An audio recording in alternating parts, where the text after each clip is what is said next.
Hi guys, let me just trying to remind a few people that we're live. How are we all going? Let's have a look. So welcome to Defending Elvis. Just trying to make this chat work a bit better. It's being a bit odd. Here we go. I've got the chat up.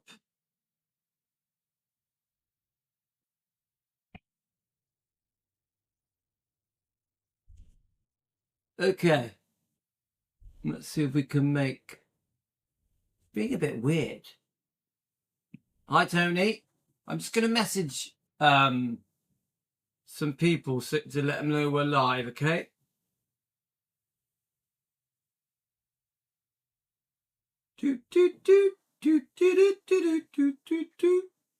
So Tony, you read the troll stuff then?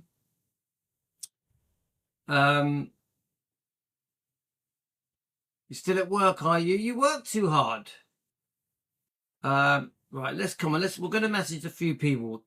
Let's try and get a few to join us. Right, we are live. Love. My wife is here. We have the plumber coming in the morning to fix the hot water because Daddy failed. I failed to fix it. Right, so I'm going to message a load of you. Let's see if we can get... I can't begin how horrible the email was for you. But you make me... Tony, it never bothered me one little bit. Tony, I'm used to it. I keep saying to you that the Elvis fans are amazing, but some of them are so full of hate, I'm still convinced it was either R or K. Tony, it was either R or K. That is pure hate. That message that was sent to me that I read out to you guys on our troll live stream had nothing to do with Elvis, had nothing to do with David Stanley. It was just hate aimed at me.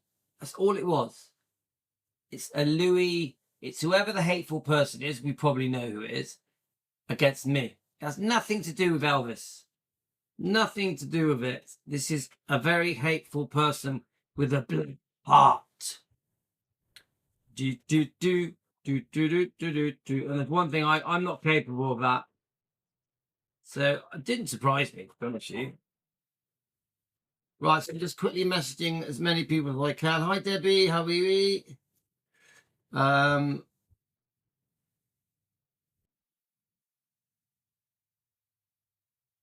Well, we don't know. Tony, we're never going to know who it was, but I think it was probably one or the other. Because to hate, when you send an email like that, you really got hate. You've really got hate in your heart. You know, that was a, come on. Could you even imagine sending anyone an email like that? Right, so I'm just messaging as many people as I can, just to, their names were like something out of Star Wars. Yeah. Jojo. Oh, I can't even remember what it was now. It was obviously a made-up email, you know. So I enjoyed my reaction video to the troll. I enjoyed it. It was funny. It's our little bit of pleasure, our bit of amusement, responding to the trolls. So guys, I want to start up the process of the Ricky Stanley, learning about Ricky Stanley, understanding why he said the things he said, did the things he did. I want to be fair. I want to try and look at the good and the bad. You know, he became an evangelist. Is that right, guys? Do any of you know? I want to try and give a broad view of Ricky Stanley. You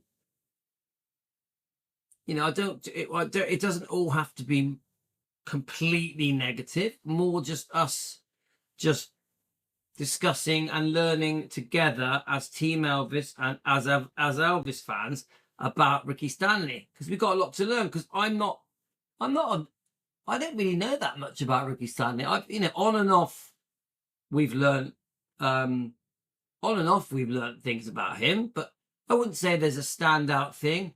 Now, Amy Collett and our secret researcher have both sent me copies of J.D. Sumner's book, which discusses how Elvis felt about Dee and the Stanley boys. So I thought I could read a bit of that. Hi, Ozark. How are you? I'm just bit by bit messaging a few people now. So I'm going to play a few clips. I may read a bit of the J.D. Sumner's book. I made it. You know, guys, I'm not big on reading, but I'll probably read the couple of bits that Amy Collett, Auntie Amy, our researcher, sent me. Hi, Martha. Hi, Stacey. So I'm just quickly just going through it. So our Bob Joyce guy, Jack, will be going, Louis, why didn't you tell all these people before? Why do you have to sit on your phone messaging everyone to join you? Why can't you just get on with the show? The funny thing is, Jack on his show, he spends 20 minutes saying hello to everyone. So he's no better than me. But he speaks with a soft voice. Hi, there are 2 Bob Joyces. There are 2 Bob Joyces, yes. Then he shows pictures. He goes, look at the difference. He shows the exact same picture. Look, they're different. They were born 6 years apart. One is 78 and the other one isn't. Okay, I think I've done enough. Da-da-da. Right, okay. So I found a few clips. Let's make sure I haven't missed anyone. I found a few clips. I'm just going to play them. Then we are just generally going to just literally look around for anything Ricky Stanley related and just play it. Just play it, see, and just learn together. Learn together. I don't really think we know much about him. Should we look at what books he... Let's have a little look. What books? I'm just going to type it in, actually. What books? What books did Ricky Stanley write? Let's just see what comes up, guys. We're learning together. A Touch of Two Kings. Growing Up at Graceland, a true story by Rick Stanley. Caught in a Trap, Elvis Presley's tragic lifelong story by Ricky Stanley. That's in 1992. Books by Ricky Stanley. Elvis, let's have a look, see what comes up. Right, here we go. I've got them. Elvis, We Love You Tender. That, does it say a year? It doesn't say a year. The Touch of Two Kings. Caught in a Trap, Elvis Presley's tragic lifelong search. Then there is one to do with the My Song of Life, the Maharishi Years by Rick Stanley.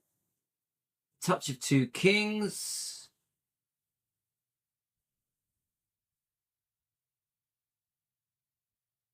Okay. A few books. Right, so what I did, I found some clips. I'm going to play them and we're just going to talk about them. Okay? So we need to get Facebook up. I can hear Tino crying. Do-do-do.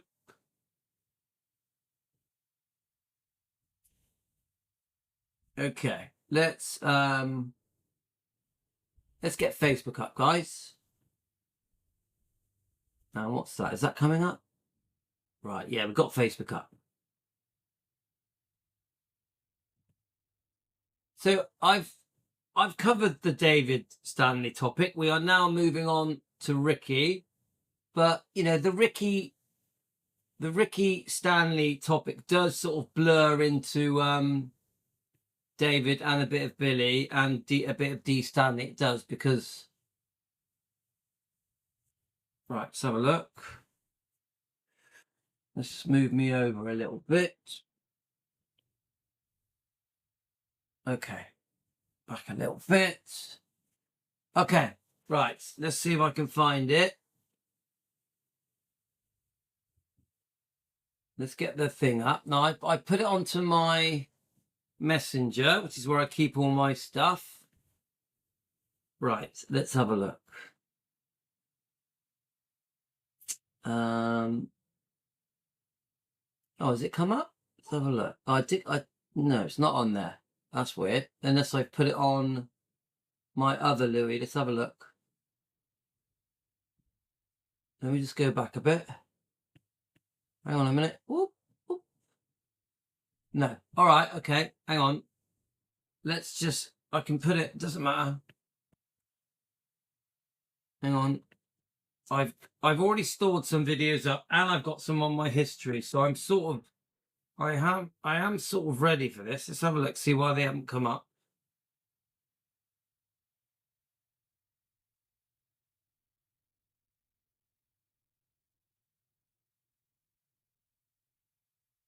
So they're on there. I must have put them on a different one. Let me have a look. Let's find it, guys. They're definitely on there. Hang on. I found about 5 little clips. Right. What is, I do have 2 Louis McCreedys. It must be on the other one. I must have put it on the wrong one. Right, here we go. Right, here we go. So, I'm going to play every clip and just... Oops! Sorry. I'm going to play every clip. Let me just get you up so I can see you guys. Hi, Hillbilly. Hi, Regina. Hi, Susan. Hi, Jane. Karen, Debbie, Teresa. I think that's everyone, is it? Tony's obviously here. Nat TV. Okay, I think that's everyone. Anyone I've missed, I'm sorry. Martha. Okay, so there's about 30 odd of you watching. Thank you for joining me in my kitchen. It's a bit of a late one for me. I wasn't going to come on, but then I thought, why not?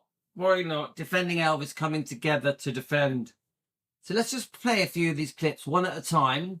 And the whole point of this is that we're learning about Ricky Stanley together. Let's just play this. Right. I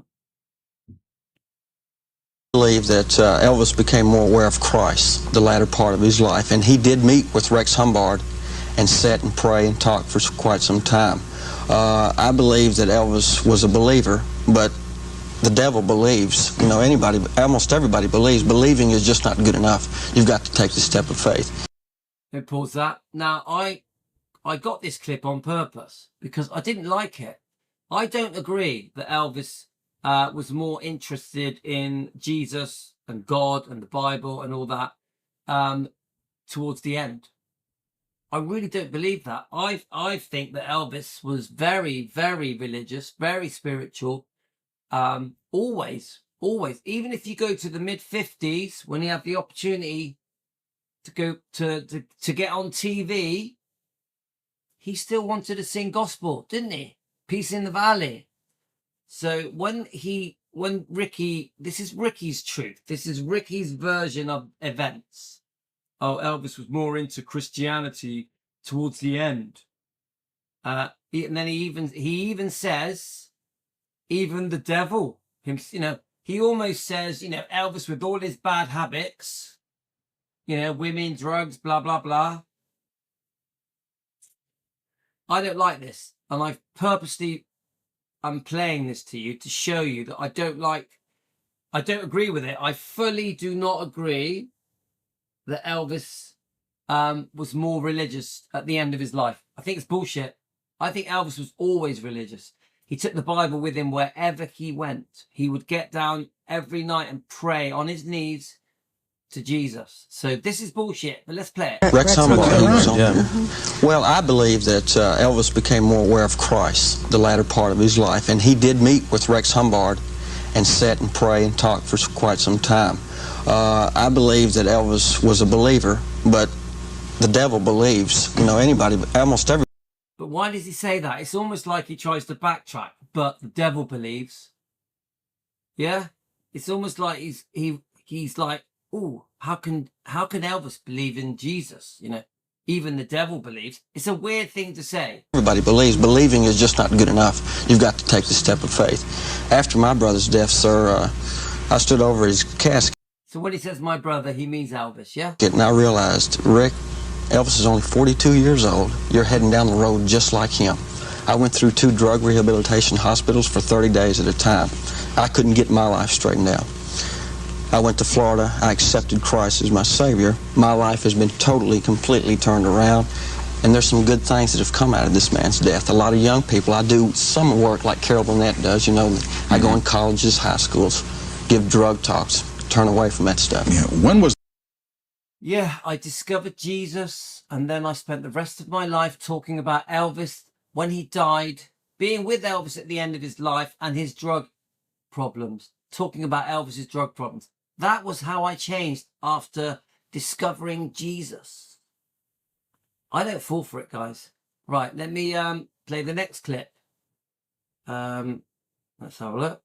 It's going to make me do this for every bloody clip in it. Right, let's have a look. So I just, yeah, I'm sorry, guys. That clip just irritated me. Next clip. As you know, I go in colleges, high schools, give drug talks, turn away from that stuff. Yeah. When was the last time you saw Elvis Presley? It was, in my case, 2 days before he died.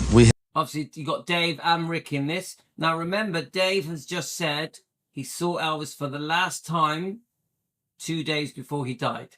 Yeah? Now, I've heard different versions, yeah, of when Dave Stanley says that he last saw Elvis. If you know any different, guys, put it in the comments. We had a shift of people. There was me and Ricky and 2 other guys.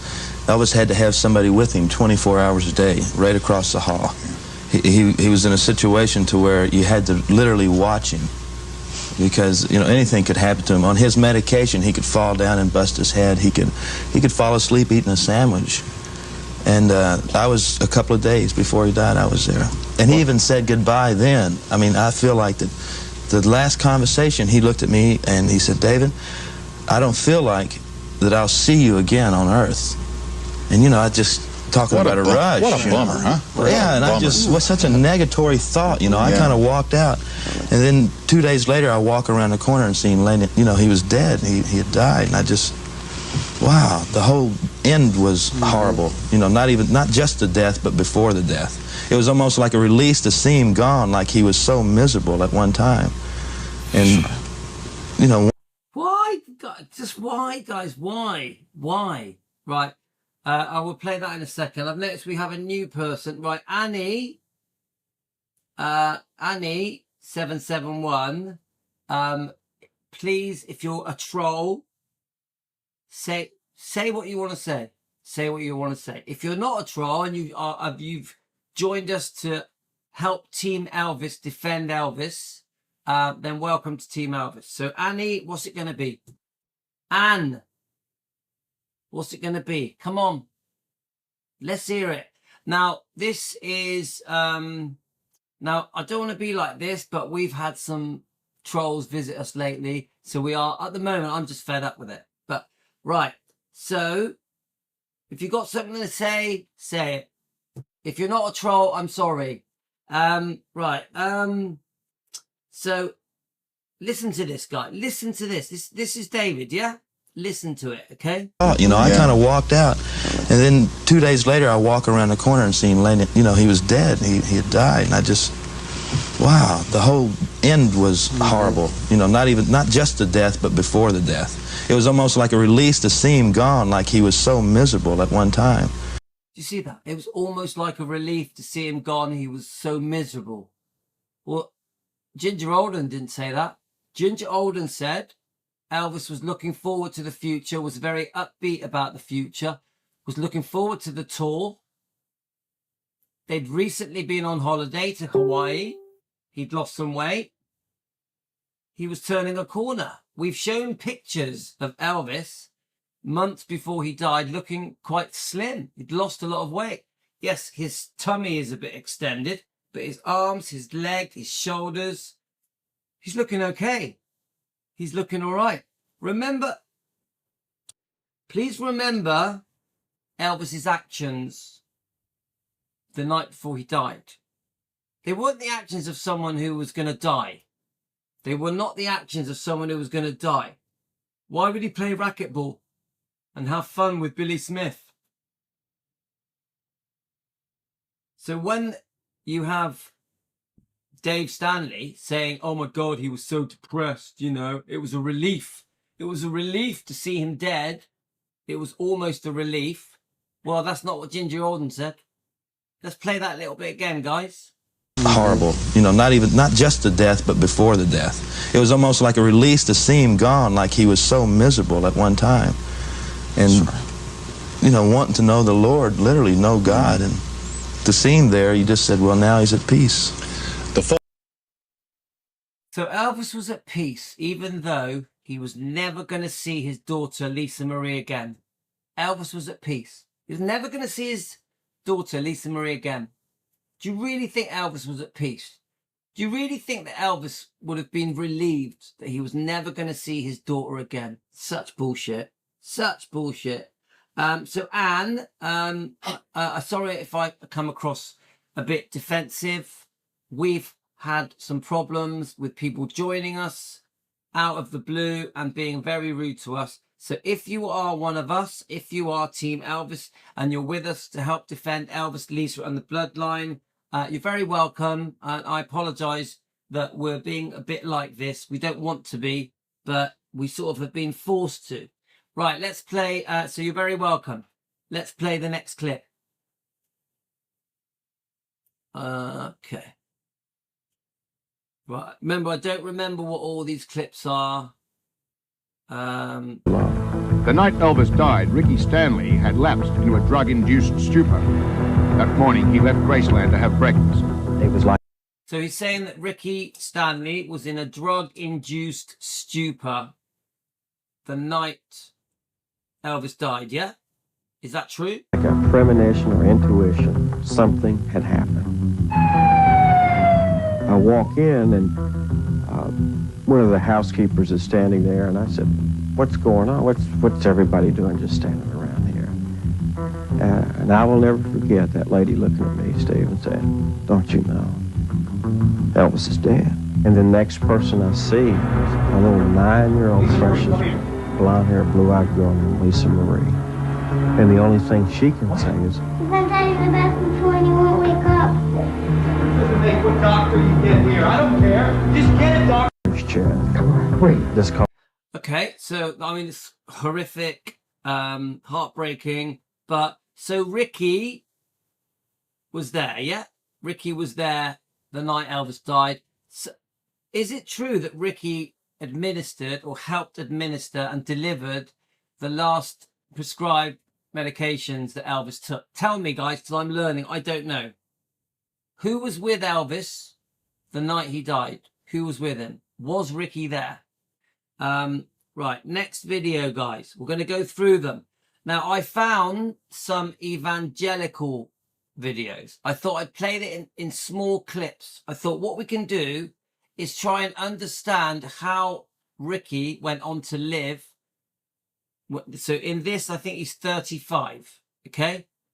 He's obviously on a massive stage, yeah?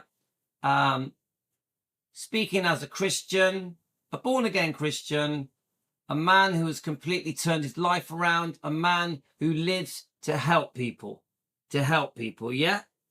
Right, let's do it. A young man with a great love for me certainly did. I lived for almost 18 years in that beautiful mansion. As a little boy, I spent a number of years there. I've been getting a lot of attention now because of my relationship to this man for the last 30 years. As a young boy, I grew up wanting to be accepted. Most of you that are my age, 35 years old, you're not necessarily Elvis fans. You just know who my brother is. I am not an Elvis fan. I am not a... Do you hear that, guys? I am not an Elvis fan. I am not... Both these boys have said they're not Elvis fans. So we've got Ricky here and we've got David. I know that he's saying it as part of a sentence that he's trying to show, look, I didn't see Elvis as Elvis. I saw him as a brother. I understand that. But I still find it odd when these people say, I am not an Elvis fan. I find it strange, but let's keep going. Disgruntled employee. I am Elvis Presley's little brother. Fans, you just know who my brother is. I am not an Elvis fan. I am not a disgruntled employee. I am Elvis Presley's little brother. I have 18 years of memories of a man who seemed to care about me. When I was growing up, a group of rock groups came to the United States, and they seemed to be advocating some things that were of interest to me, and I got tired of being Elvis rock and roll. So, okay. So, Regina, yes, he was sleeping on the pool. So Ricky Stanley was sleeping on the pool table. Is that right? Well, I understand what he's saying about not being an Elvis fan. He's basically saying that when he met Elvis, he didn't know about Elvis being the most famous man on the planet. He just saw a brother, a stepbrother, who gave him love. So I sort of understand what he's saying. I still find it odd that he says that, though. I do. I just think... But, okay, let's go to the next clip. So we're trying to get a feel... Together with Team Elvis, we're trying to get a feel for Ricky Stanley, yeah? A young man with a great love for me certainly did. I lived for almost 18 years in that beautiful mansion. As a little boy, I spent a number of years there. And I've been getting a lot of attention now because of my relationship to this man for the last 30 years. So remember, listen to what he said. I get a lot of attention because of being Elvis's stepbrother. So, it's crystal clear. The Stanleys were quite hero worshipped. Like, they were put on a pedestal. They were made to feel important because Elvis had adopted them, basically, hadn't he? Really? I know it was Dee and Vernon, but Elvis took on these kids and said, I'm going to be there for you. And Elvis did the best he could to help bring these kids up. Ricky, Billy, and David, 4, 7, and 6. Yeah, Elvis really did. From what we know, Elvis really did show these boys love and make them feel wanted and cared for. These boys did have a hard time. Obviously, Billy puts it in his book. It's a lovely book, guys. I highly recommend this book. This is a lovely book. Billy Stanley does defend Elvis.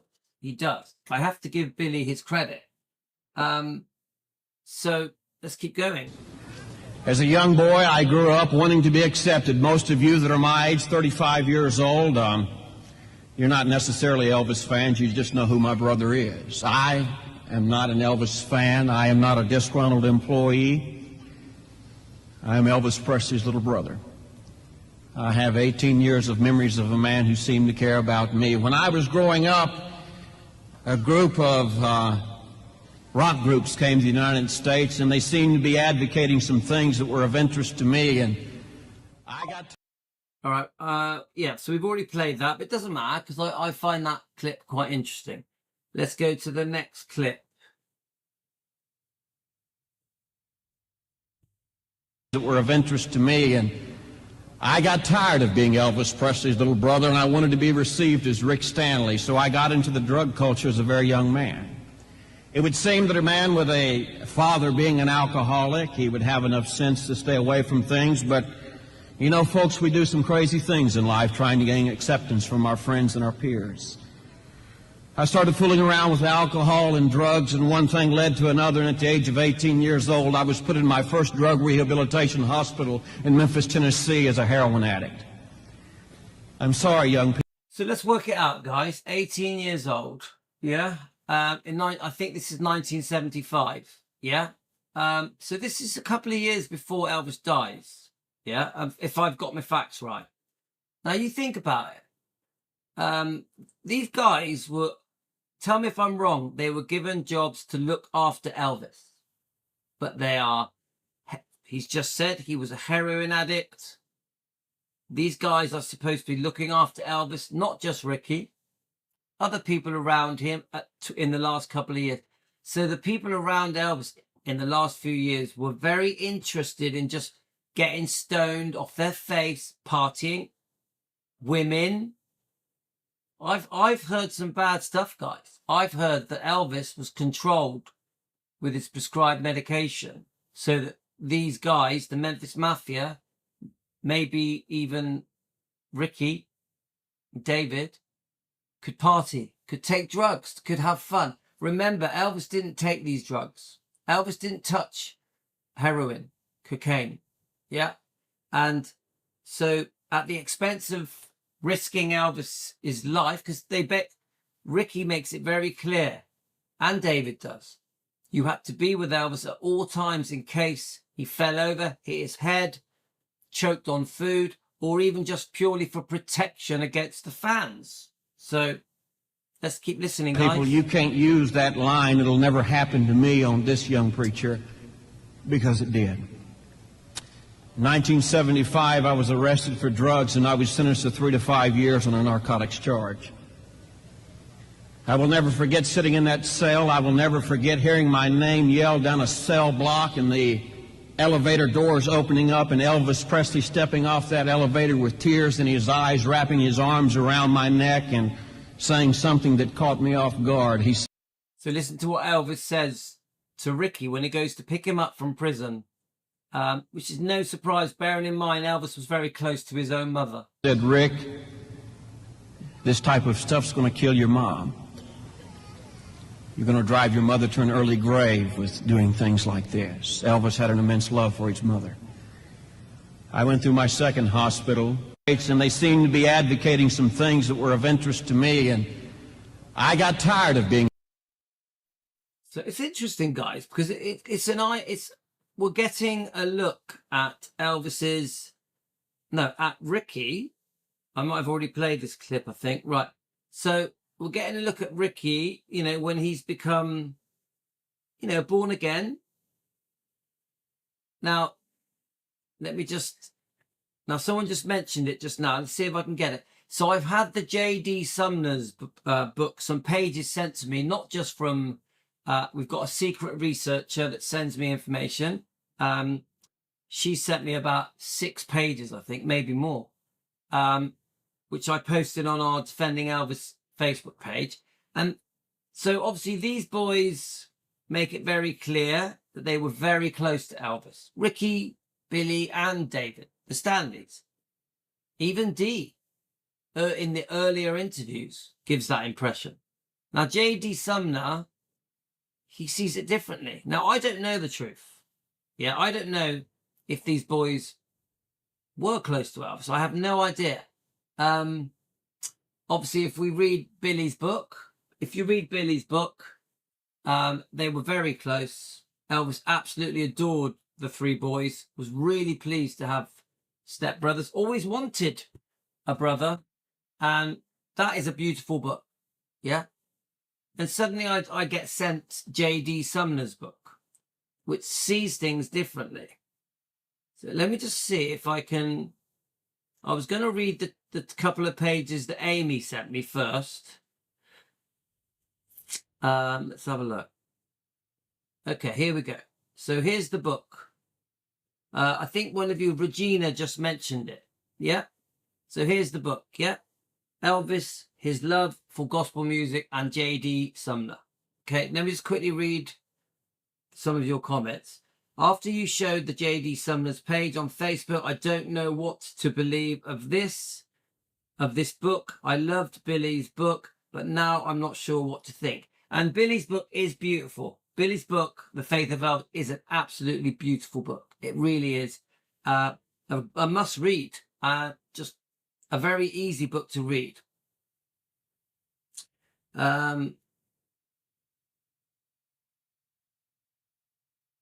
I think the nice stories are made up too. I don't believe they were close when they were older. Well, Karen, I have to... Look, if Elvis asked them to work for him, yeah, we've even got an interview from Stanley, which I'll try and find, saying that Elvis wanted the boys to work for him, and she didn't want them to. Dee Stanley didn't want the boys to go and work with Elvis because she thought they would get up to no good.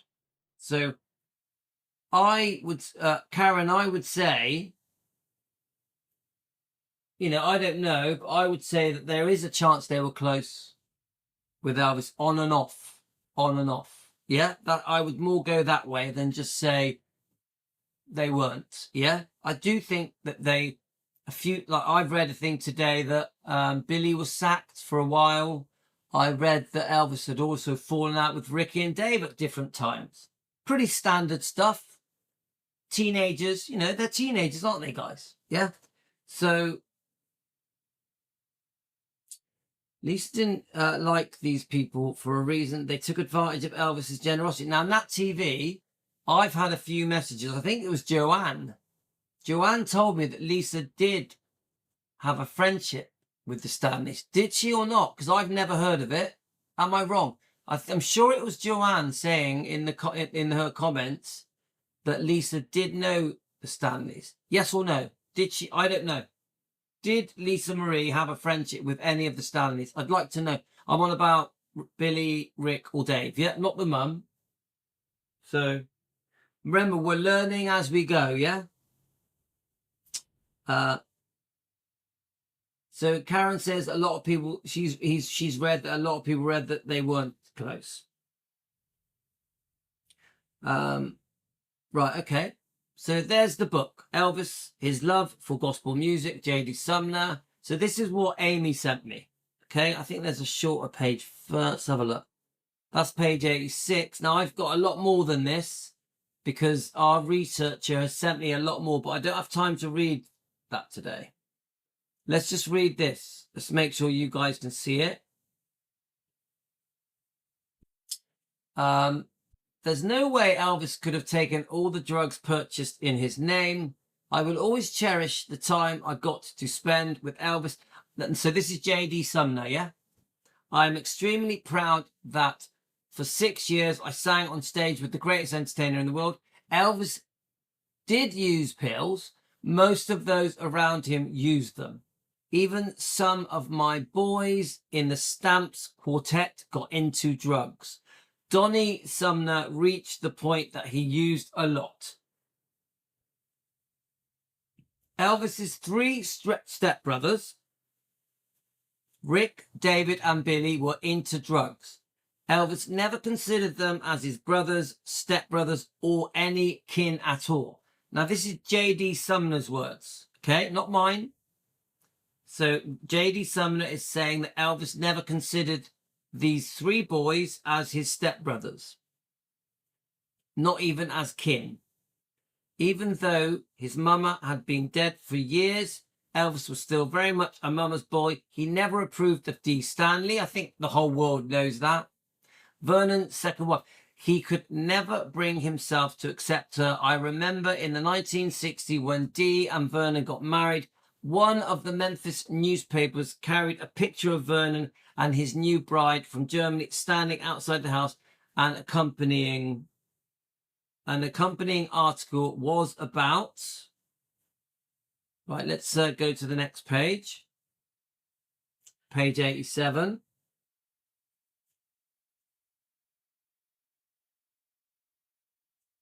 Right, let's have a look.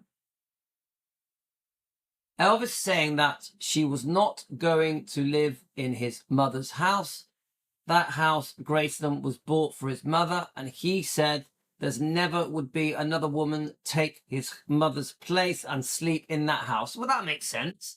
Today you hear the Stanley boys and Dee Presley telling how close they were and how they lived at Graceland, and that was their home. Well, they were never close with Elvis, and Graceland was never a home to any of them. So J.D. Sumner is making it very clear that the Stanley boys were not close to Elvis. Now, obviously, we're told different things. Obviously, it's in this book that they were very close. They all say that they loved Elvis and Elvis loved them. I'm not going to take a view on this. I'm just going to say I don't know. You guys, let me know in your comments. I remember well when Vernon was divorced from Dee, and Elvis told me in Las Vegas, I just paid the bitch $250,000 to get out of my daddy's life and my life. And if she ever opens her mouth again, I'll pull her hair out of her ugly grey head. Elvis could be very straightforward and colourful in his private conversation. It doesn't sound like Elvis to me, but okay. Now, Dee travels about telling how close she and Elvis were. Even after the divorce, I don't buy a bit of that hogwash because I knew what Elvis thought about Dee. And he only kept those boys on payroll because of his daddy. Vernon did love them, and Elvis knew that. That's interesting, that Elvis knew that Vernon really cared for the boys, which would have been important to Elvis, wouldn't it?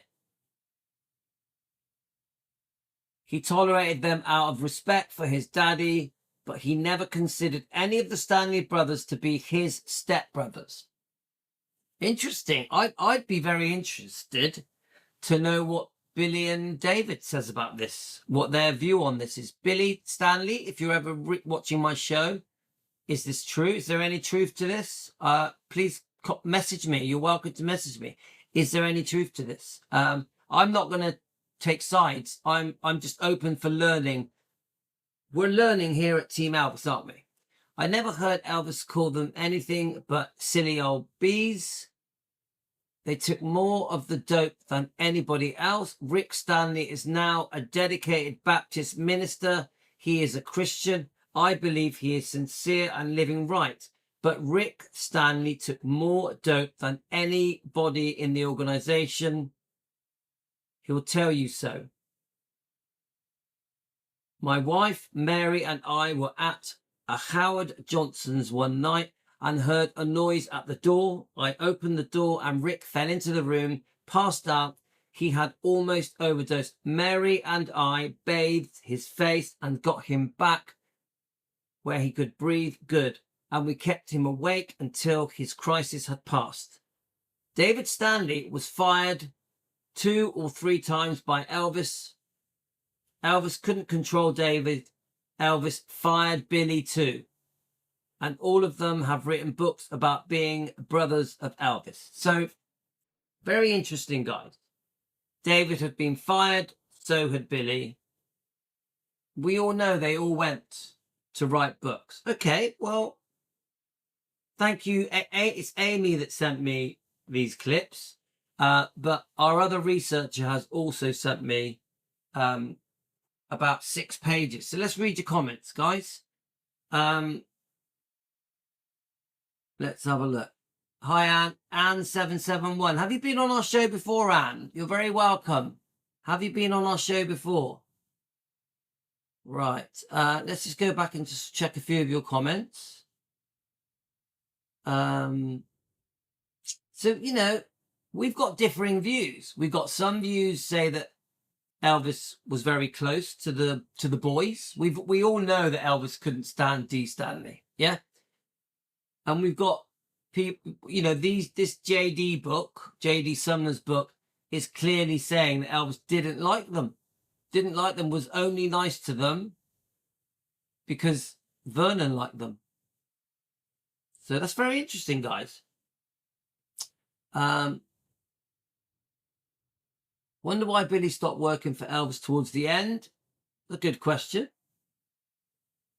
Again, another question that Billy could answer, isn't it? Billy Stanley, if you're watching our show, you could answer that. You can leave it in the comments on our YouTube channel. I'm not sure if I've read something somewhere, but I can't remember. Let's have a look. Yeah, I mean, Billy did admit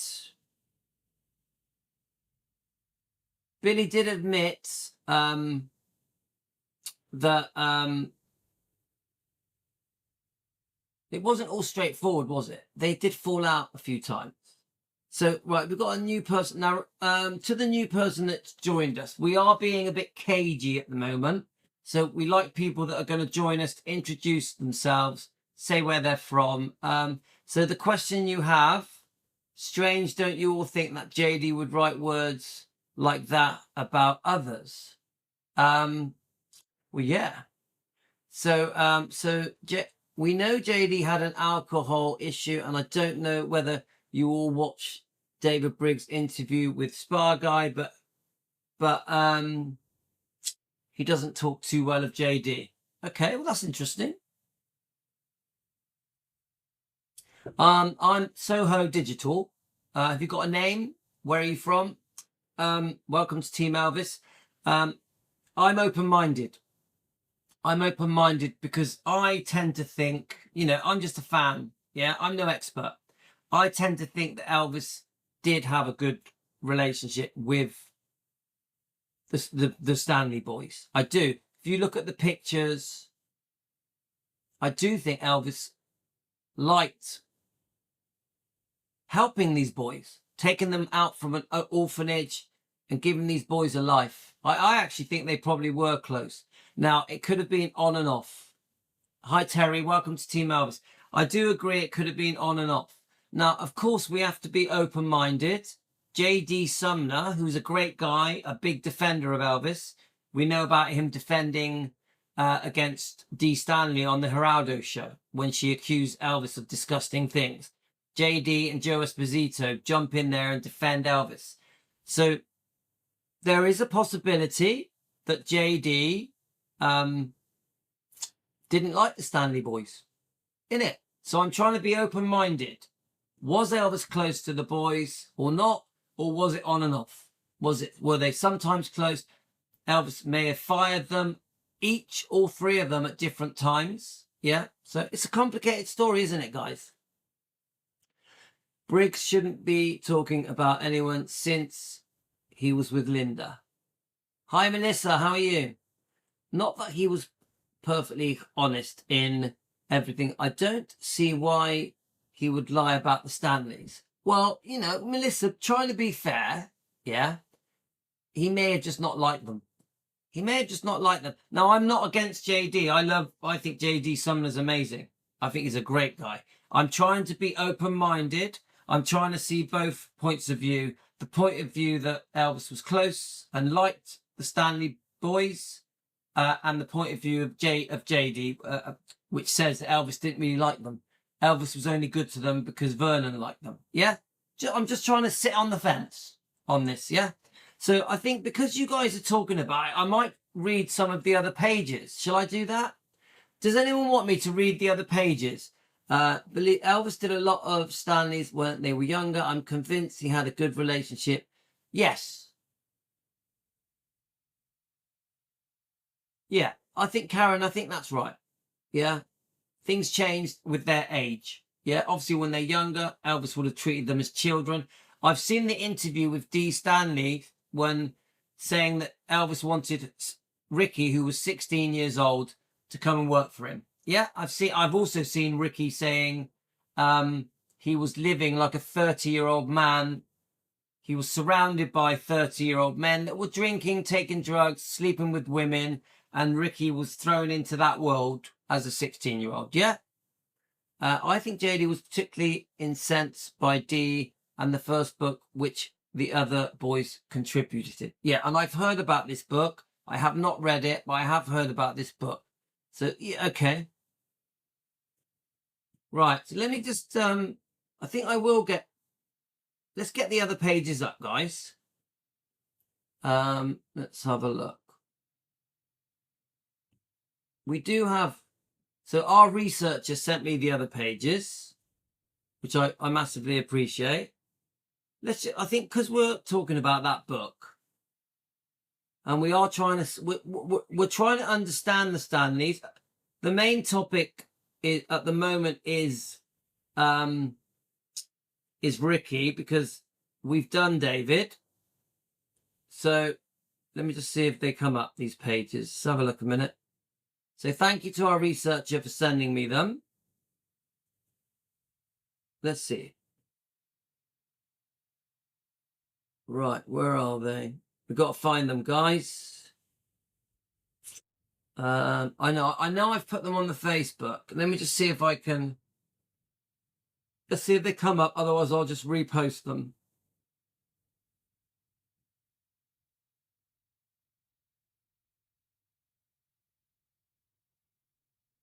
So this is an unusual picture. Have you seen this picture, guys?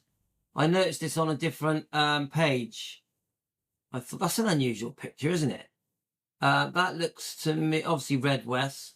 You've got, that looks like Jerry. That looks like Ricky. I know that guy is the bodyguard. I forget his name. Oh, what's his name? Al Gore, is it? Oh, what's his name? Obviously Red West. Is that Red West's wife? Come on, guys, I'm learning. You tell me. Educate me. Obviously, that's Lisa, isn't it? It's got to be Lisa. Is it Lisa? Is it? I think it is. Right. Tell me the names, guys. Tell me the names. Right, here we go. Look, I can see them here.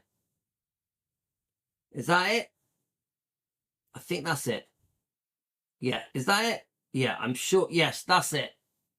Right. Okay. So this was sent to me by the researcher. Okay, guys? So I've already read page 86 and 87. Let's read page 88. The Stanleys were hired to help. They handed him water on stage, things like that. Now, David has joined with Albert Goldman in saying Elvis committed suicide. Yes, obviously, guys, you know, this has really pissed me off that they're saying that Elvis committed suicide. Really, like, it's one of the worst things that him saying that Elvis actually, oh yeah, Al Strada, that's it. Sorry, thank you. Al Strada, that's it. Now, this pisses me off, guys, that Elvis pre-planned his death using a concoction of drugs to end his life intentionally. We all know that never happened. That never happened. He would never have left Lisa. Never, never, never, never, never. So it's one of the worst things, yeah? I agree, Anne. Thank you, Anne. Right, let's read it, okay? So now Davis joined with Albert Goldman in saying Elvis committed suicide. Elvis, you know, don't forget, Dave Stanley has said that Elvis committed suicide again and again and again for years. Now, I think eventually he said he does a U-turn, apologizes, and writes another book saying that he didn't mean it, trying to win the fans over, trying to damage Limitate. But he said it for years, right, so I think Billy has said to me that he's not happy with some of the things that David said. Billy Stanley said to me personally, he doesn't agree with many of the things that David said. Now, I don't know if any of you know, guys, but I have been chatting to Billy. I was chatting to Billy for a good month. Yeah, and obviously things have changed. Billy decided he didn't want to talk to me anymore. He never really gave me a reason. He mentioned the guy who was pretending to be Joe Esposito's son who joined our show, but I was very good to Billy. Billy Stanley actually asked me to read this book. I read 13 chapters of it. I bought this book because Billy asked me to. So I was very disappointed when Billy turned on me, but not, you know, he wasn't nasty. He just changed his view of me, and I did nothing wrong to him. I literally did nothing wrong to him. I was very polite to him, very civil, never argued with him, always gave him massive respect and loved reading his book because that is a beautiful book. So Billy Stanley, I hope you make things right with me because I did nothing wrong to you, Billy. Nothing. He might have taken his medicine wrong, and that might have been what caused him to have a heart attack. But Elvis did indeed die from a heart attack, not by his own hand. Thank you. It might have been an overdose, but in my opinion, he had a heart attack. Now, even I was listening to the Memphis Mafia kid, Danny, the other day, and even he said they think it's heart attack, but it is possible that a mixture of heart attack, too much medications, a mixture of the two could have caused his death. No one will ever no one will ever really know. But that's what Danny Smith said, yeah? I listened to that the other day. But Elvis did indeed die from a heart attack, but not by his own hand. It might have been an overdose, but in my opinion, he had a heart attack. And when he died, that's what the autopsy report read. If the man who filled it out changes his mind, then that man should be prosecuted for lying. The time to say Elvis died of something besides a heart attack was at the end of the autopsy, but the doctor was a qualified man who reported that the cause of Elvis's death was heart attack. It really doesn't matter how he died. The terrible part is that he is dead at all. It doesn't matter how much dope he took. That was his business. If he had left here owing millions of dollars or mistreating people, doing humanity wrong, I could have found fault with him. But what Elvis did in his privacy of his home, in the privacy of his life, was Elvis's business. He certainly wasn't murdered. But don't forget, that's another one of the conspiracy theories, that Elvis was murdered, yeah? He didn't commit suicide. He died from living in the fast lane, working himself too hard, and he had too many facets, too many people sucking the blood out of him. I wouldn't even doubt that I might have been one of them. But I compare Elvis with a big barrel of love with about 1,000 facets to it, and everybody kept his facets wide open all the time. I doubt that there's another human being who could have stood the pressure that Elvis Presley had on him, and a lot of it was from those who hung around him. And I have to agree, guys, that not just the massive burden, the massive pressure that Elvis had to live through every day, trying to support everyone around him, trying to keep going for the fans, being massively overworked. Yeah, I have to agree with that.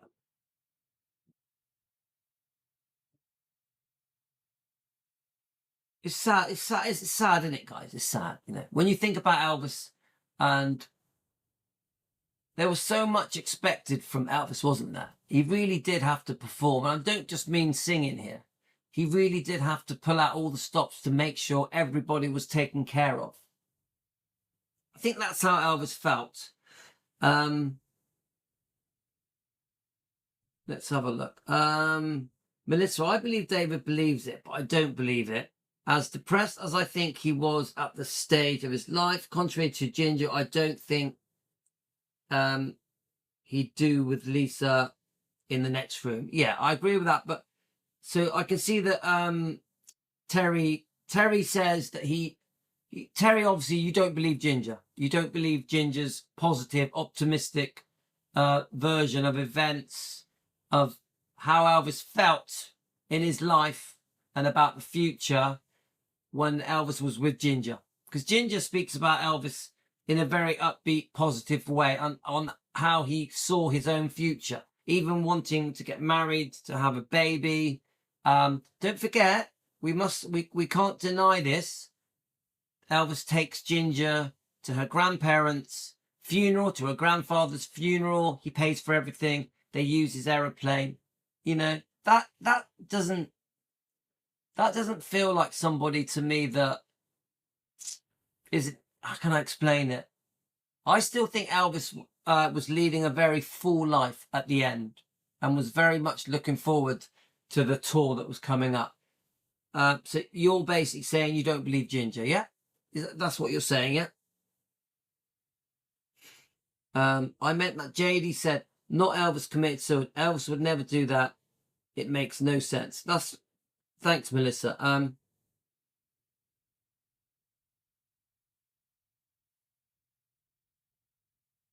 So what's that? You promoted his book, then he was done with you. All right, I see what you mean. Well, you have a point, Debbie. I do like to think that Billy may one day apologise for how he treated me. I really do. Billy Stanley we're talking about. Please, right. So, thanks, Deborah. Elvis would never commit suicide. He loved his daughter and family too much. I agree. I have to agree with that. Unfortunately, a life of excess caught up with him, in my view. Well, Terry, I will never say that. I will never whitewash Elvis. I will never whitewash Elvis. He made mistakes. He did live a very full life. Elvis was sick, taking heavily medicated, overprescribed, addicted to some of his prescribed medications, a very sick man in a lot of pain and a lot of discomfort. Yeah. And he went through periods in his life where he enjoyed life. But do I think Elvis was obsessed with shagging as many women as possible? No, I don't. I don't think Elvis was hell-bent on having sex with women. I think Elvis wanted friendships. I think Elvis was looking for love. Now, did Elvis have his fair share of girlfriends? Yeah, he did. But you listen to many of the interviews of these women that Elvis was with. He wasn't shagging all of them. It wasn't all about having as much sex as possible. So when you say he lived to excess, I'm like, did he? Did he? Seriously? Or did he just go from one girlfriend to the next looking for love? But also he was a very sick man, serious stomach problems, many other health problems.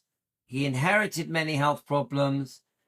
The insomnia plagued his whole life. Yeah. So now, did Elvis completely rely on his medication, his prescribed medication?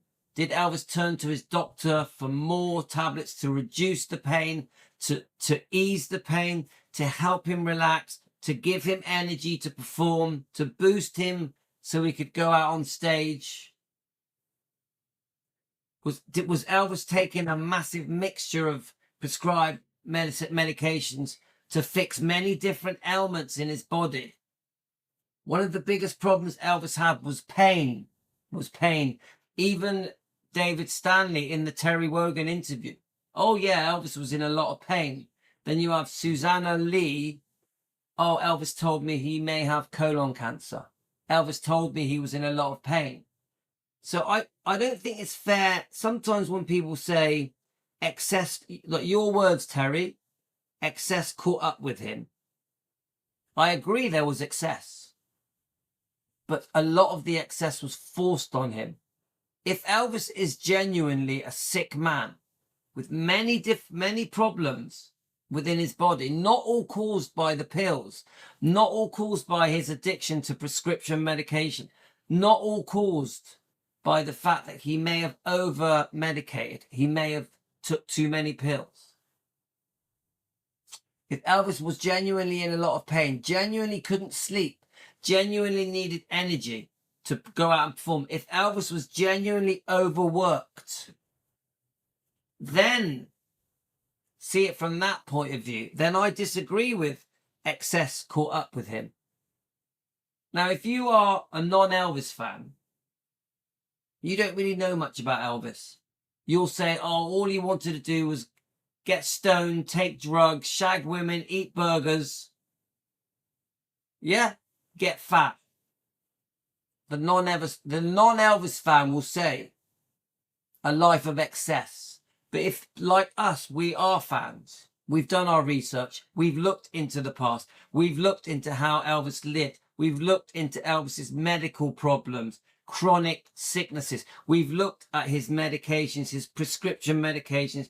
We can see where Elvis has overprescribed, maybe has been addicted to certain medications.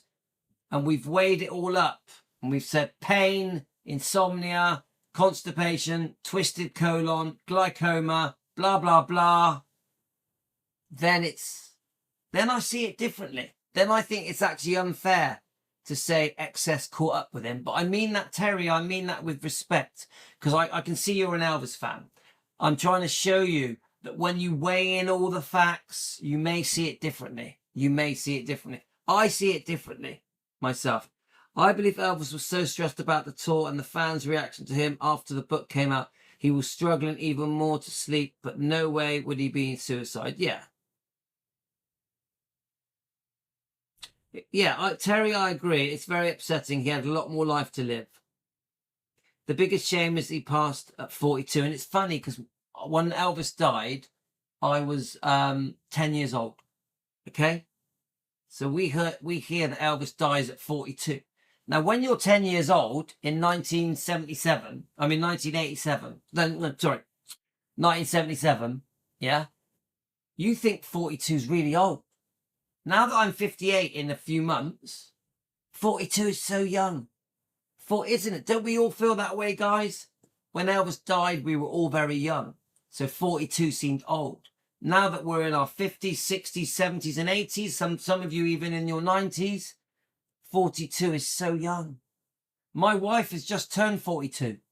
You get it? It's like pretty crazy. Way too young. I never thought of them in that way, as religious as he was. I think you're right. Elvis didn't commit suicide. I'm not Ginger's fault. He passed. There's way too many ridiculous theories of what happened to Elvis when there's so many facts to go on. No, I don't believe the feel-good story by Ginger. Okay, well, that's fair enough. Terry, you're entitled to your opinion. But so Terry, does that mean you think the reason, we've got the book, yeah? Where is it? We've got Ginger's book, yeah? And I've read quite a lot of Ginger's book. Now, don't forget, I've seen all the early interviews with Ginger. I've seen some pretty shocking interviews with Ginger.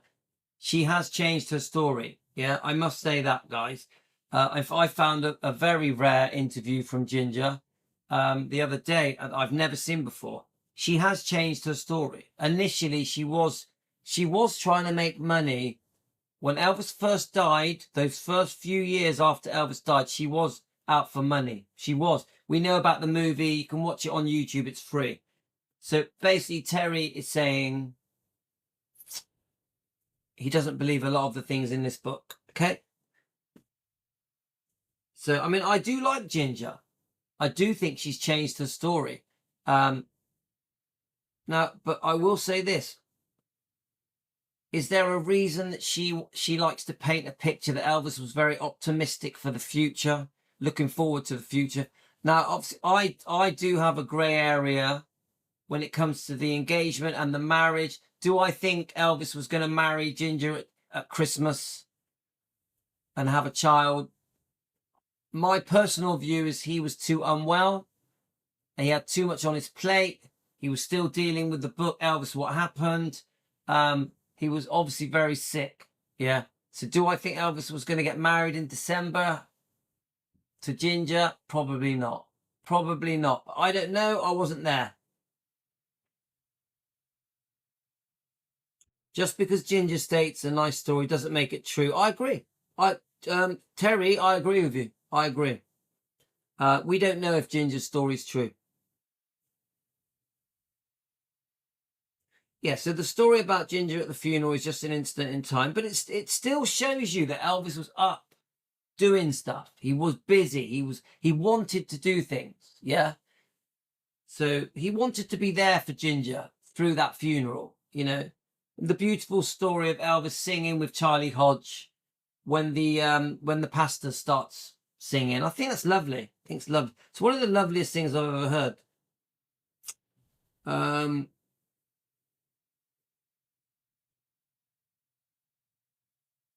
Oh, thanks, Martha. Elvis got bored with one woman after a while. His history shows that. Or he was looking for love. Terry, or he was looking for love. Yeah, there's a difference. Getting bored, looking for love. You see my point?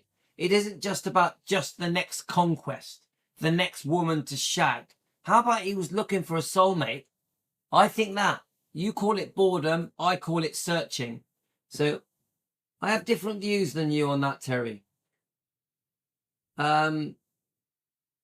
Excess to me, Louis, is related to the fact that Elvis had no boundaries. He was impetuous. When he wanted something, he wanted it then and there, and throwing expensive jewelry away, buying 15. Yes, I understand. I see your examples with the cars, the jewelry. I mean, I don't see that he was throwing. Let me just read your words. throwing expensive jewelry away, buying 15 cars at once. Elvis loved giving. Elvis has said many times he loved giving. It made him feel good. Elvis didn't want to hoard all his money and keep it all to himself. He loved the feeling of giving to anybody, You couldn't say no to Elvis. You couldn't say no to Elvis. If he was going to give you something, you're getting it. And he loved it. And he absolutely loved it. He would be more insulted if you said no. He would be more insulted. And you say Elvis had no boundaries. I don't agree. I don't agree with that. I think Elvis had a lot of boundaries. A very religious man. A very religious man. So I don't agree with that. He did have boundaries. No, because I know that there was some excess in Elvis's life. I'm not saying there was no excess. I'm not saying that. But don't go too far with it. Elvis's life wasn't just about shagging and the next conquest and taking hard drugs and partying. There was so much more to Elvis. So much more. A very religious man who took his gift of music, of singing very seriously, who felt that he had been given this gift from God, from Jesus, for a reason. Elvis felt there was purpose. There was purpose in why he was given these gifts. He felt he was here to do something, to help, to do good, to share. Yeah. So I see it differently.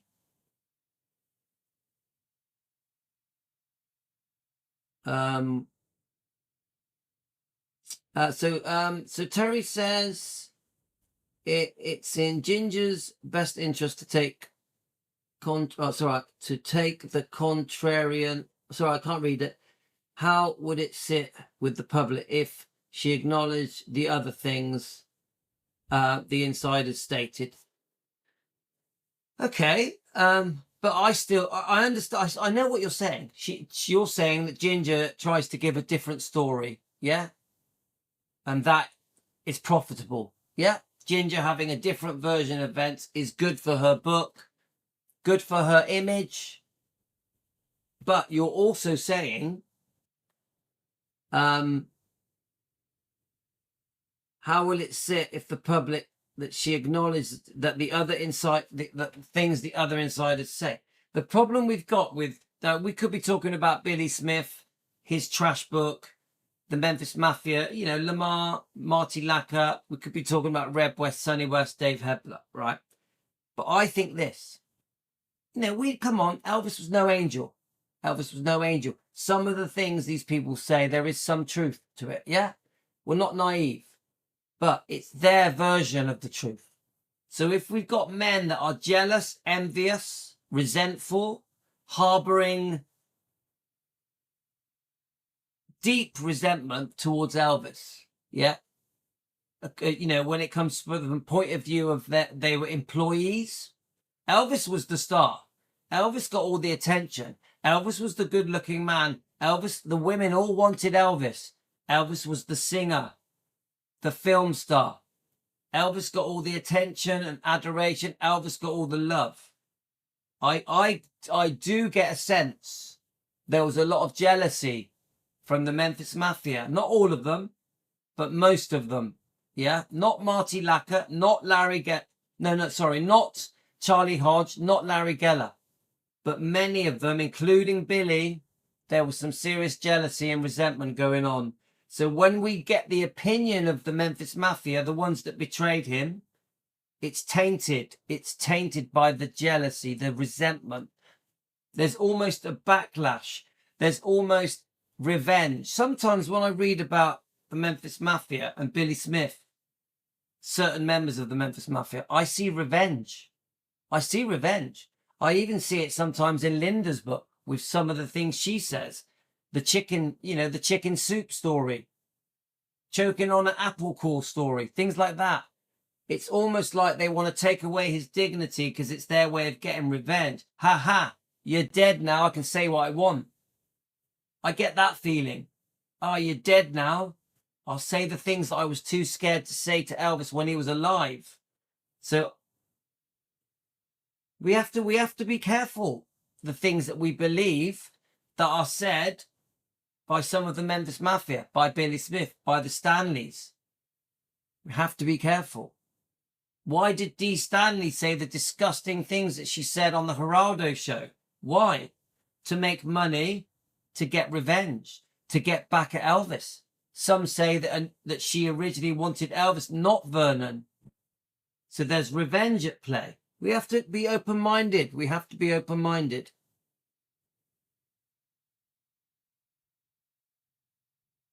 The truth is, though, that Elvis couldn't afford the lifestyle and constantly buying expensive items. Well, I don't agree with that. His concerts were sell out to the day he died. His concerts were sell out to the day he died. He could afford it. Like he said many times to Vernon, I'll just do another concert. I'll just do another tour. I'll just do another show. I think he could afford it. Don't forget, Elvis wasn't bankrupt when he died. He still had money. He still had money. The one who took a lot of Elvis's money before he died was Priscilla. Priscilla was still demanding the payments for the second divorce settlement. Priscilla is a big part of the reason Elvis was short of money when he died. A big part. I'm referring to the things that he would do if it was shooting a TV. Yeah, but shooting a TV is sweet, or firing a gun over Ginger's head, putting the blue light in his car and rob. I know all about this, but come on. These are things that almost never happened. Yeah, these are things we can all bring up the headline news stuff, the headline grabbing stuff. We can mention that Elvis with his guns, or we can mention shooting a TV, or we can mention shooting in the hotel suite. I know all about these things. That isn't Elvis. You can't summarize Elvis as a human being, as a man, by those things. I actually find those things quite ridiculous. Quite ridiculous. That isn't Elvis. That isn't Elvis the man. There's a bitterness Billy has against Ginger, and they used Alicia to discredit Ginger, with Alicia said herself that she wasn't going on tour and had no interest in him romantically. Thanks, Melissa.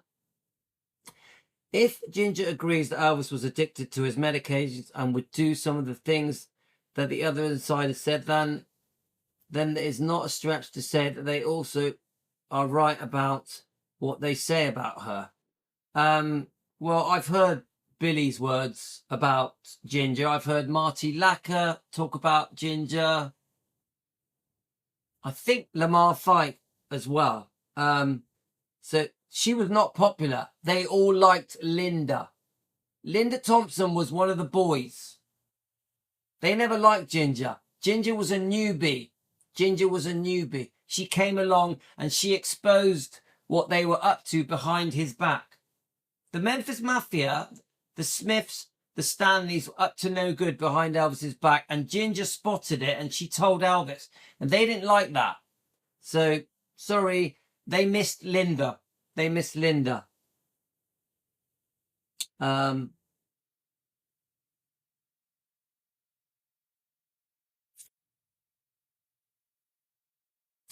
Terry, can I just say, Terry, I want to be honest with you, Terry, right? Do I know you? Do I know you? But can I just say this, Terry, right? Are you an Elvis fan? Are you an Elvis fan? Because almost every comment you have said is going against Elvis. Terry, this is me and you, yeah? Almost every comment you've given is belittling Elvis. You are almost trashing Elvis in almost every comment. I haven't seen in one of your comments you say a positive thing about Elvis. Not one of your comments. So do I know you? Come on. Seriously. Let's keep going. Remember, we're Elvis fans here. We're called Defending Elvis. We defend Elvis. We love Elvis.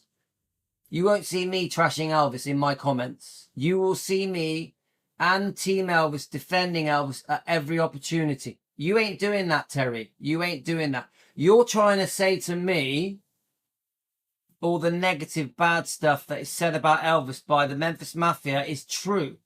You're saying that the good stuff that was said by Ginger is fake. You get it? So you are, in your own way, you may not even realize you're doing it. You're trashing Elvis. Don't care what Elvis did in his private life, Elvis business. Oh, hi, Teresa. They saw Elvis with a new girlfriend all the time. Linda and Elvis simply fell out of love in the end. Yeah, well, okay. I think that's possible. We know that Linda was seeing, was it David Briggs? Yeah, I agree that Elvis moved on from Linda. Definitely.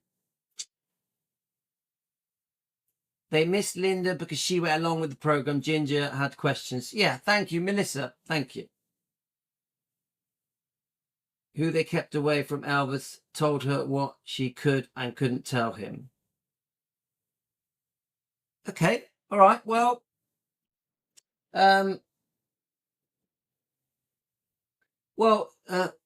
Terry, maybe you're not aware of it. I'm referring to what things actually went on. Well, you weren't there. You weren't there. Terry, you're referring to things that are in books, that are in documentaries, biographies, a lot of it from books. You weren't there. You weren't there. But if you look at the tone of your comments, you're anti-Elvis. You're anti-Elvis. You're negative.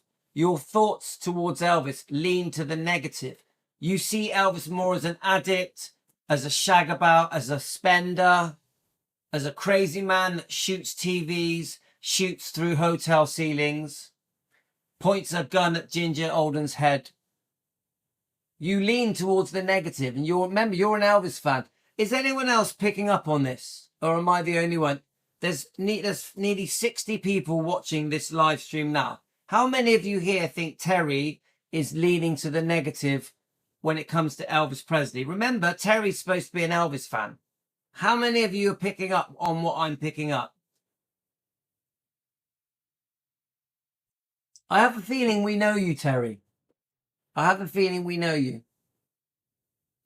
Oh, I'm not anti-Elvis, that's silly. All I'm saying is he had no boundaries.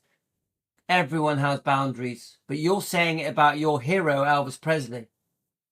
Elvis had loads of boundaries. Elvis lived by the Bible.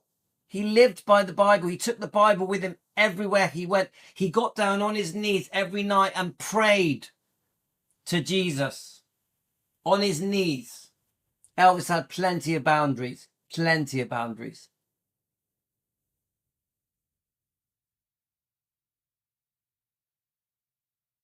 Is anyone else seeing what I'm seeing? Put it in the comments, please. Are any of you seeing that Terry is anti-Elvis? Terry is anti-Elvis. Come on, guys. Right. Remember what Amy Collett said to me. Amy Collett, our advisor, said to me, people hang themselves with their own words. Amy Collett. They hang themselves with their own words.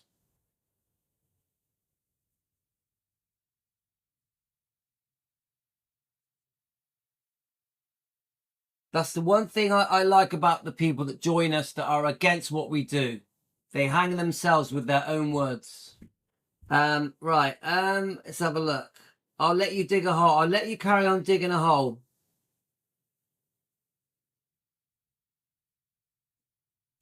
I'm not going to argue. Right. David Stanley wrote in his book that we were in Los Angeles to fly north to concert in Fresno. He wrote, usually some of the other guys and I would fly ahead to set up things. We would fly up the 440 conveyor and Elvis would come up later on the Lisa Marie. This time, he wrote, as we flew out to LA airport, a nightmare came true. We lost an engine on takeoff. Everybody on board knew that the plane was going down. We thought we were going to die, but nobody was panicking. J.D. Sumner, who was still drinking heavily at the time, pulled out a fifth of whiskey and started chugging it down. He quoted me as saying, if I'm going to go, I'm going to go right. I think I've read this before. And he wrote that everybody else was breaking out the dope, looking for one last high. The pilot got the plane into Burbank and brought it safely down at the Burbank airport. I don't know where David got the junk about me, but I was even on an airplane. Neither was any member of the Stanleys. There was 2-engine propeller driven plane, Elvis' third aircraft. When we got to the town to do a show, that airplane left then for the next town because those on it already had everything set up for the town and we just arrived in. So they took off immediately for the next town to get things set up there. I never rode that advanced plane because I was part of the show. Why would I go on the next town auditorium in Long Beach night? And I was in the Long Beach, and when the plane lost an engine leaving to LA, I couldn't have gone on the plane. Who rode the show plane never flew into town until the next day of the show. Even though I did drink back then, if I thought I was going to die, I'd put a whiskey as far away from me as I could, and I'd be on my knees asking God to forgive me. Okay, right, so enough read. I'm too tired to read, guys. I'm too tired to read. Right, let's have a look.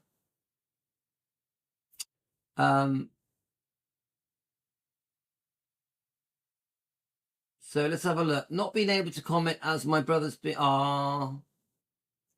Okay, Lorna.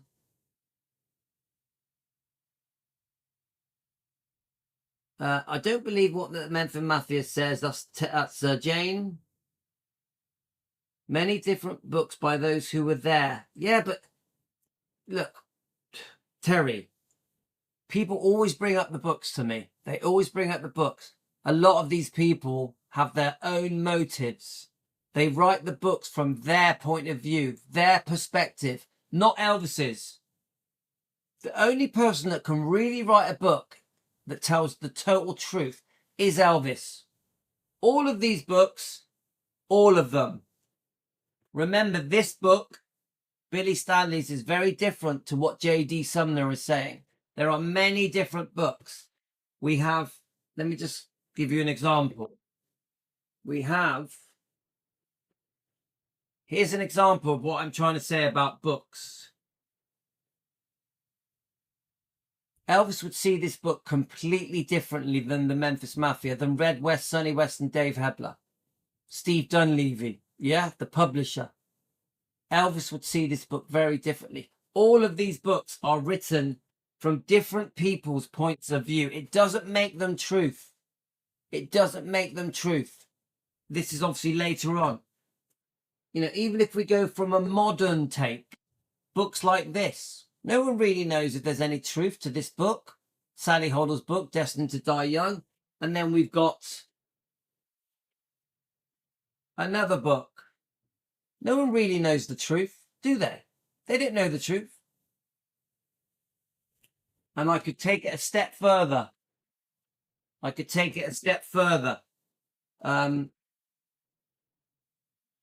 No one really knows the truth. People that say they were there, no one really knows the truth. Or we can go by this.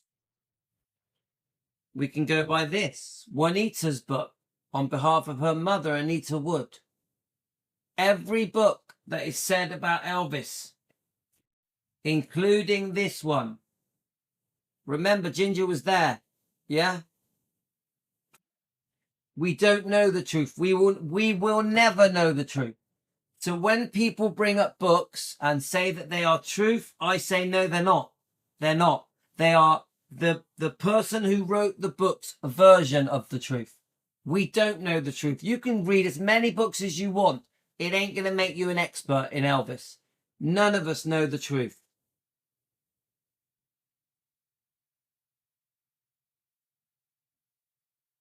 JD used to do it while on stage. Elvis let him do it. Let JD... Yeah, okay. I've heard about JD's drinking problems. Same like Charlie Hodge.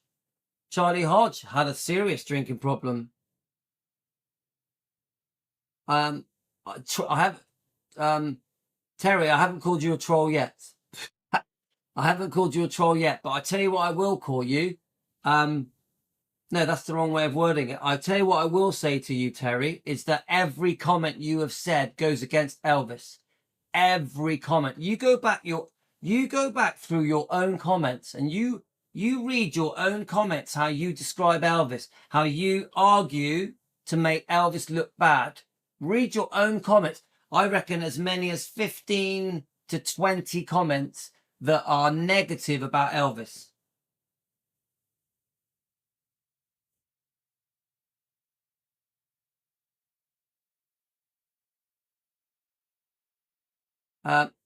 Yeah, so the bridge, I'm not going to talk about Bridget Cruz. That's a completely separate topic. You know that Bridget Cruz has been on our show many times.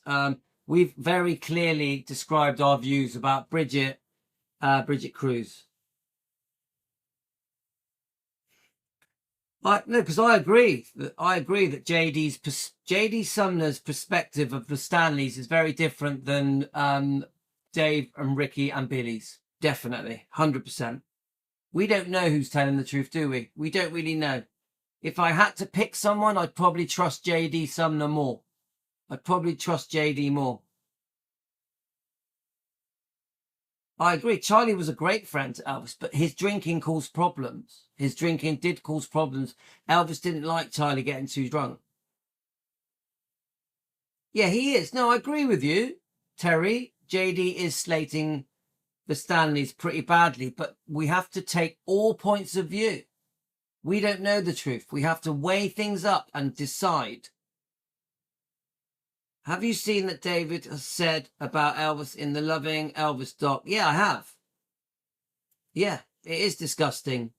Thank Melissa, it is disgusting. I agree.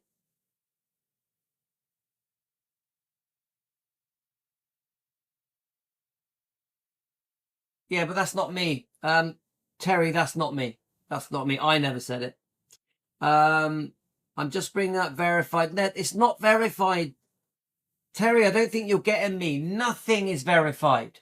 Nothing is verified. You don't look. We can all eat. We can swallow the books, can't we? We can all swallow the books and call ourselves experts. We're not. We're not experts. None of us. I don't care if you've read 1,000 books. Doesn't make you an expert because no one was there. We were not there. None of these books are verified. None of them.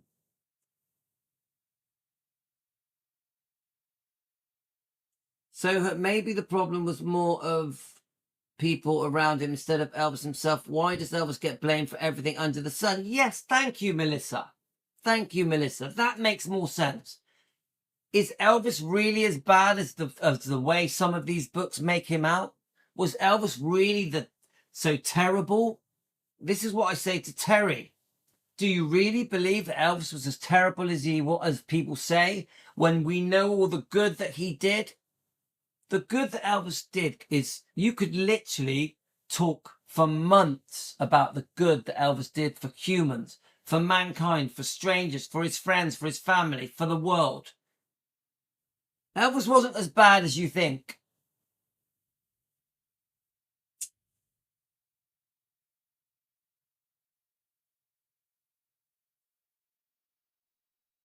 And you say you think Elvis lacked you say, I think Elvis lacked boundaries. Yeah? Remember, we're talking about a human being here. A human being, just like you and me. I actually think Elvis had more boundaries. But this is still another negative comment coming from you, Terry. I actually don't know if you are Terry. Yeah? I'm disputing that you're Terry. Yeah? But one thing I can very clearly say about you, Terry, you have trashed Elvis about 20 times. About 20 times. Your hero, Elvis, has been trashed by you. Are you even Terry? Are you? There we are. Anne. Hi, Anne. A lot of the information that these people say is over-exaggerated and they say the nonsense in their book to sell books, to sensationalize books, to get headline-grabbing stories, to make money, We all know that all of these books that have sensationalized chapters and topics help the book increase sales. And back in the 70s and 80s, they would be, in the Sunday papers. They would be obviously in the tabloids, in the magazines. They would be serialized to make money. Then they would be on TV shows discussing what was in these books. It was all about making money, selling more books, selling more newspapers, selling more magazines, getting on TV, feeling like a celebrity. The Memphis Mafia were treated like celebrities. So were the Smiths. So were the Stanleys. They still are. So was Priscilla Presley. Priscilla Presley is the queen of sensationalizing her trash. She was there. She was there. Doesn't make her true.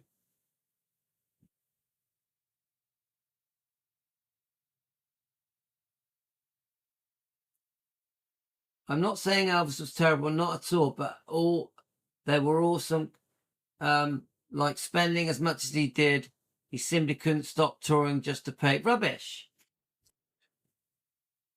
I'm sorry, but you're still doing it, Terry. You're digging a hole. You're digging a hole. Read your own comments. Read your own comments. And you're also repeating things that I've heard again and again and again and again. Sorry. I'm not impressed with you, Terry. Not impressed. Remember, you're supposed to be an Elvis fan. An Elvis fan. Elvis could do with better friends than you. Seriously, I wouldn't like you to be one of Elvis's friends. Because Elvis couldn't trust you for a second. Because you're trashing him again and again and again. You ain't no friend to Elvis. Read your own comments. Read your own comments. Elvis should not be blamed for all the things. He's a wonderful man. They are trashing him now, but they loved the money and stayed with him. They could have left, but they didn't because of all the money. They are still making money from him. They sure are. They sure are. Money. They do it for the money. The money. I would believe that people speak greatly of him rather than the ones who trash him. Yeah.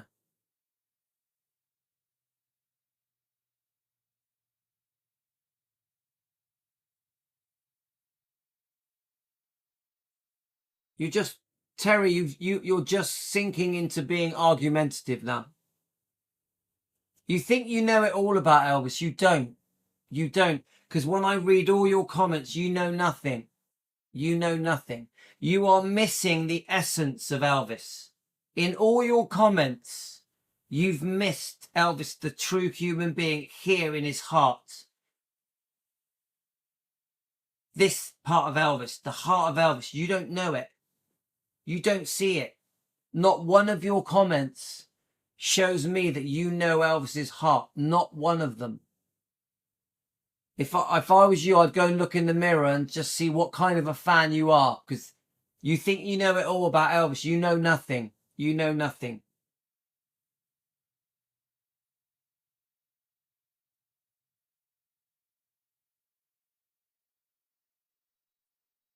Talking about him overspending and overworking, it's bullshit. It's bullshit. Elvis was overspending from the minute he had money. From the minute he had money, he was overspending. So what? So what? Good on him. And he was the most generous man that's ever lived. He wanted to spend... Right. Who cares if Elvis overspent? That's his business. The problem is Priscilla and all those guys who he supported think of the toll that took on Elvis to support all these people, and he still did it. Thank you, Melissa. Great comment. I can tell you this. When he gave that nurse caddy, you should have been there to see it. Yeah. Thanks. Oh.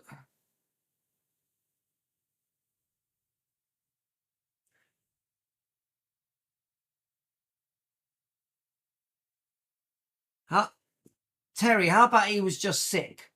How about Elvis was just sick, in pain, couldn't sleep? How about that? Overworked, sick, in pain, couldn't sleep. How about that?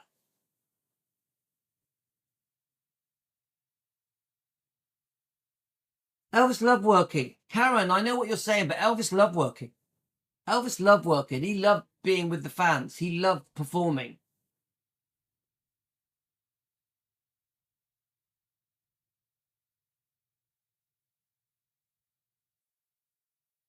I'm not saying it wasn't an issue. I'm not saying that Elvis's spending wasn't an issue, but it doesn't define Elvis. It doesn't define Elvis. Come on, guys. Come on. Why are we all here? Why are we all here? We love Elvis. We love his music. We love his movies. We love the way he looked, but we love his heart. We love his heart. So when people like Terry are trying to show that they've got a lot of knowledge because they've read a lot of books, when people like Terry are trying to discuss that Elvis liked different girlfriends, that Elvis would get bored of women, Elvis would overspend, you're missing the point. You're missing the point. We love Elvis because there was something very special about Elvis. There was an essence to Elvis that has resonated around the planet for 50 odd years, more. Since the 50s, since the mid 50s, Elvis laid his blanket around the world and made a difference, and it's still with us now. That's why we're here. Why is Elvis such a massive topic? Even now, I don't have enough time to talk about the different topics concerning Elvis Presley. In 2025, I don't have enough time to talk about Elvis. I could do it all day, every day. In fact, I do, and it's still not enough time. If you don't understand Elvis's heart, you'll bring up the shooting of the TV. You'll bring up the women, the excessive spending, the fact that he took too many prescribed medications.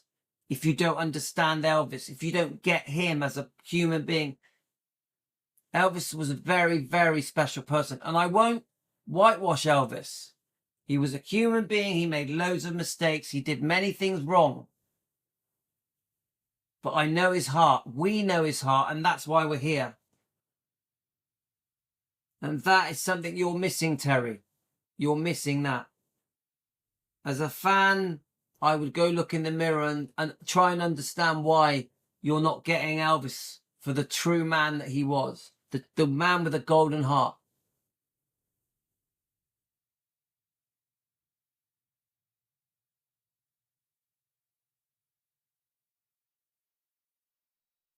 Elvis said he had to carry on working to make PBS or that.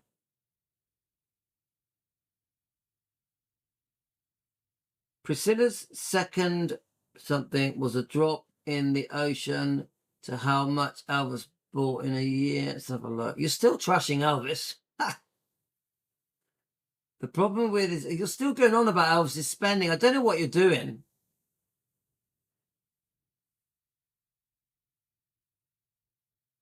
He was just sick at the end. Do you not get that? He was sick. He was desperate. He was in pain. He couldn't sleep. He was over-medicated. He was putting up with all of the book, Elvis, What Happened. He was still suffering from the divorce, even though it was years earlier. His relationships weren't working out. And many things were going wrong for Elvis come the end. Many things. He had so much pressure on him. And yes, he was overworked. And he was very disappointed with many things in his life. He was a human being.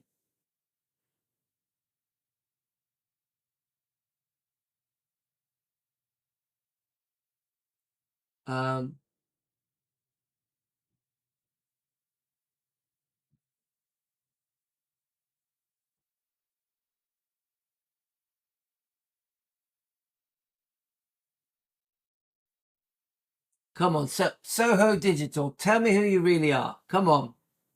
I dare you. Soho, tell me who you really are. Come on. Come on. Spit it out. Give us a laugh. Elvis having boundaries or not is irrelevant. He had so much of his shoulders because other people. Elvis should have been praised for his heart and love for the people.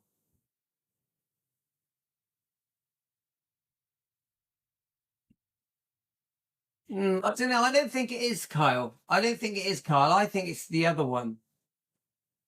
Is it you, Humpty Dumpty? Is it you? I'm just going to get some water. My mouth's dry. Da-da, blah, blah, blah, baby. La, da, da, da, da, da, da. I'm Hans Christian Andersen. Andersen I am. Okay, guys, come on. Come on. Anyway, guys, we've had a bit of fun. We've had a bit of fun. I'm not going to give Terry any more of a hard time. I'm not going to give Terry any more of a hard time. But I will say this to you, Terry. I'm very disappointed with you as an Elvis fan. I hope you're disappointed in yourself. All you have to do is go back through the comments. I want to say something. All right, one second. All you have to do is go back through the comments, Terry, your own comments. You may even be disappointed in yourself. Harley done my hair. Harley done your hair? Let's have a look. Yeah, look. Let me just get this so they can see you. All right. Go on then. Oh, Harley's done these, has she? Yeah. Very, very nice. So look at all these people. It didn't hurt. It only hurt a little bit. But I didn't cry. Because Mummy was I really like them.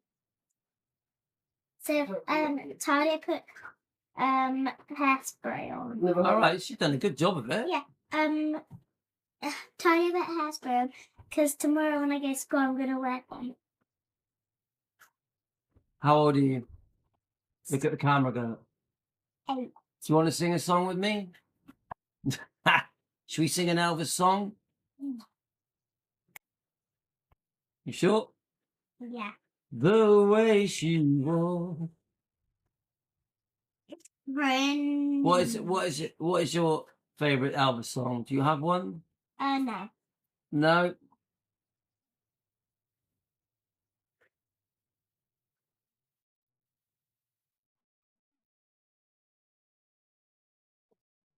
It looks good. Right, I'm going to say goodbye to everyone. Bye. Look, they're all saying, look, Karen just said your hair looks beautiful. I had to take a shower. Hi, Carolyn. Really naughty. Carolyn said beautiful. Pat said hi. Karen said, who else?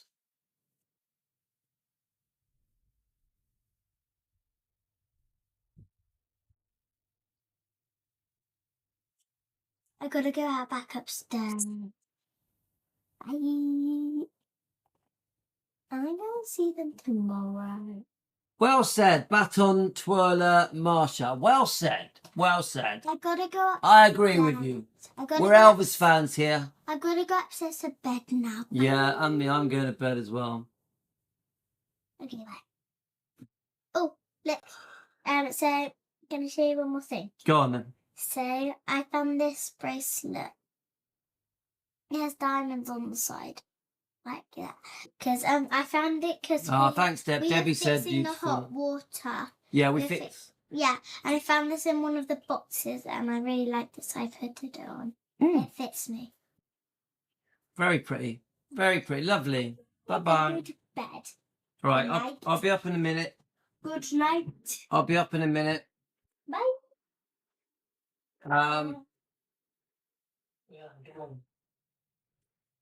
Well, I don't really have to say anything, do I? Because the guys here are saying that what they think of your comments.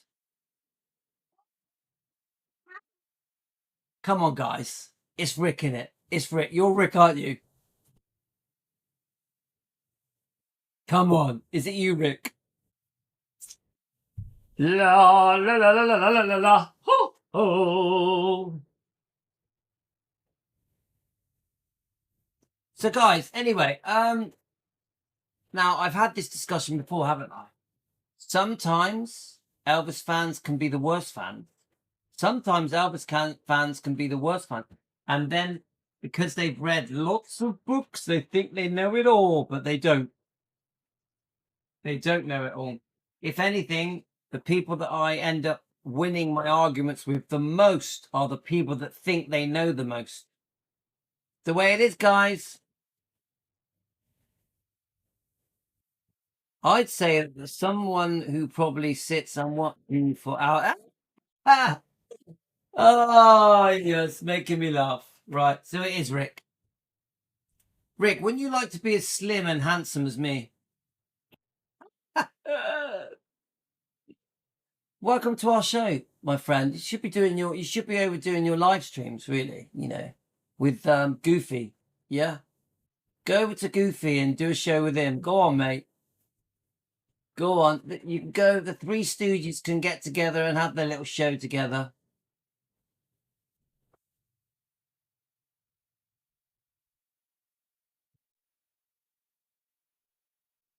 Anyway, guys, say I'm wrong. Say I'm wrong and it isn't Goofy and Rick and Humpty Dumpty and it's just Terry. Terry, say you are Terry.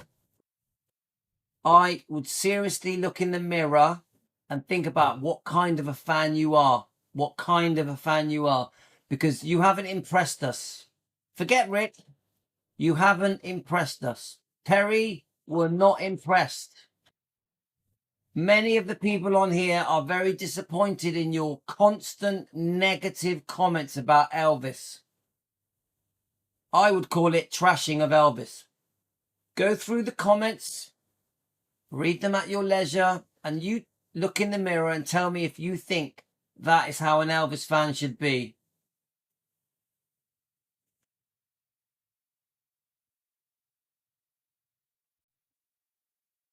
Anyway, guys, we've had about 60 people on watching us. Ain't bad, is it? Seeing as I wasn't even going to do a live.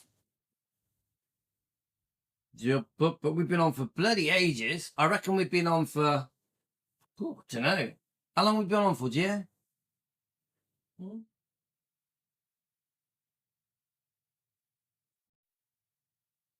The sad thing is, Terry, you actually believe that.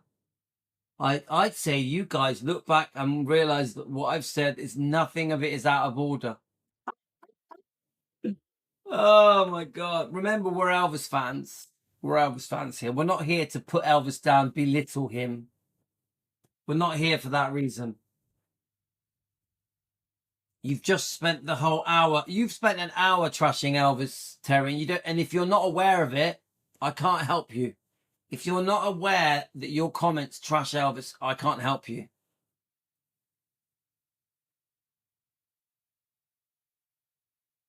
I think, no, Pat, we've been on for more than an hour. What's the time? It's 9:36. I think I came on about 8 o'clock. We've been on for nearly 2 hours, Pat. Pat, I'm telling you, we've been on for nearly 2 hours. How many of you guys can know how long we've been on for?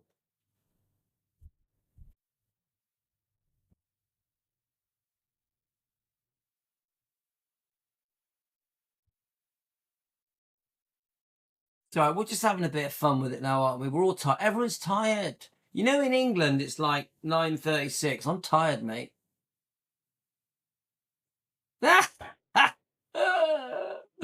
Oh, let's have a bit of fun. It's all right. Keep digging your hole. Digging a hole. Digging a hole in the ground. How's it go? Big and very round. Should we play the song? Do, do, do, do, do.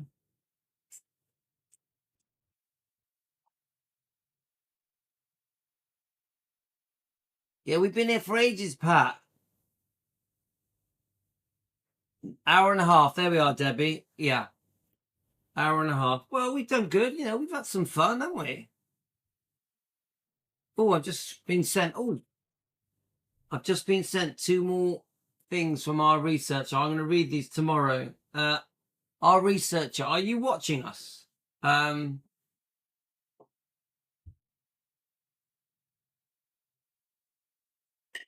She just said, yeah, Billy Stanley was sacked. He was not around much in the later years.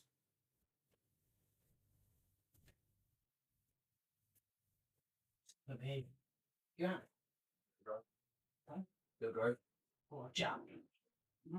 Billy's first book from 1989, he spends nearly the entire book setting the stage and talking about this so-called affair and accusing Elvis of sleeping with his wife. Okay. I've read about this before. Let's have a look. Is there another one? Let's have a look. I forgot to mention, I don't think JD realized how much Rick still trash talked and wrote shit about Elvis even after Rick changed his life around and became a Christian minister. Sadly, JD didn't live long enough to see all the shit that the Stanleys have done and said, and he certainly saw plenty enough in the early years and right after Elvis passed. Okay, thanks to our researcher. Thank you.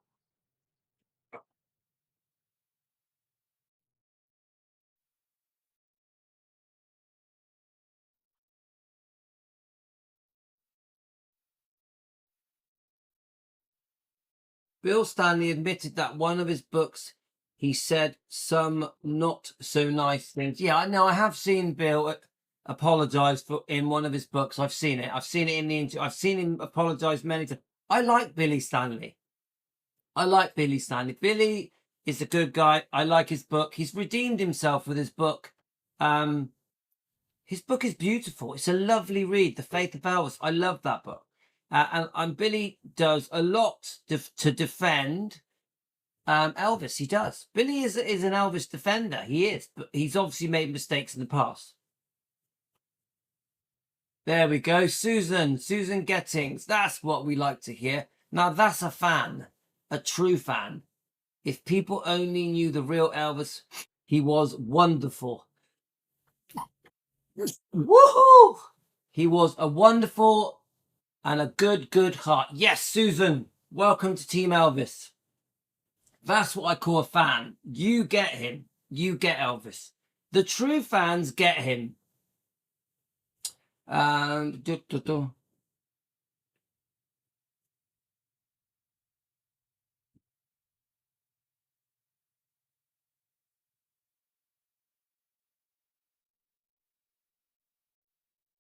See, I think I'm very respectful, but I will also expose. If you're going to trash Elvis, I'm going to expose you. But I think I'm very respectful.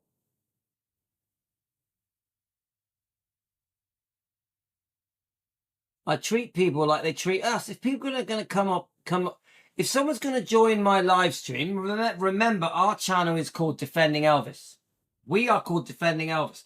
If someone's going to join my live stream and every comment belittle Elvis, every comment, I'm going to stand up for Elvis.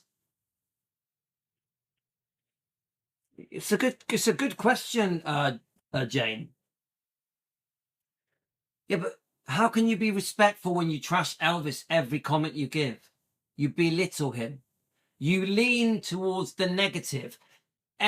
Every aspect of Elvis's life that has been torn apart by the tabloids, by the magazines, by social media, by trashy documentaries like on Prime TV, you bring it all up. Every negative thing that is said about Elvis, you have mentioned in your comment.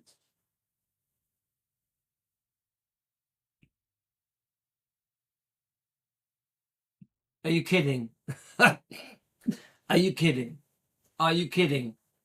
Can you read your own comments? Does anyone here think that Terry, or whoever he is, anyway, I don't believe you're Terry, but does anyone here think that Terry has not belittled Elvis? Seriously, does anyone here think that Terry has not belittled Elvis? JD had to sit through the interviews knowing none of the Stanley's info was accurate in the past. Okay, thank you, Susan. Susan, what country are you in? Welcome to Team Elvis.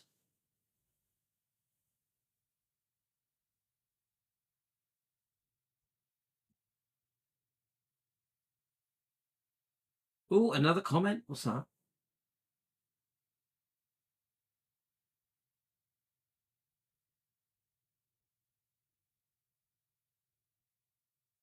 This is a long live, guys. We've made it. We're gonna do a rare Elvis photos. We made it to the end. Is it MITTE? Made it to the end. How many here made it to the end? Should we put it? Who made it to the end, guys? I love Joe. I love Joe at Rare Elvis Photos. I think he's great. I think he's brilliant. Made it to the end. Come on, I'm going to type it. Made it to the end.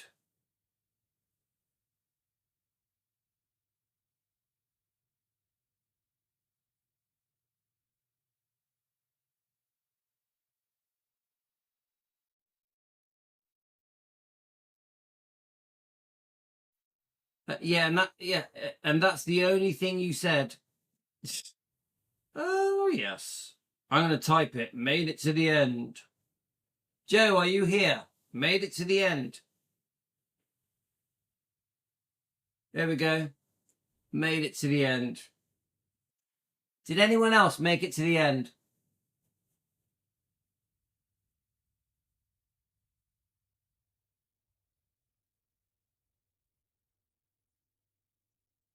Well, it's a great way to learn, guys. We've all had Carolyn made it to the end. Come on.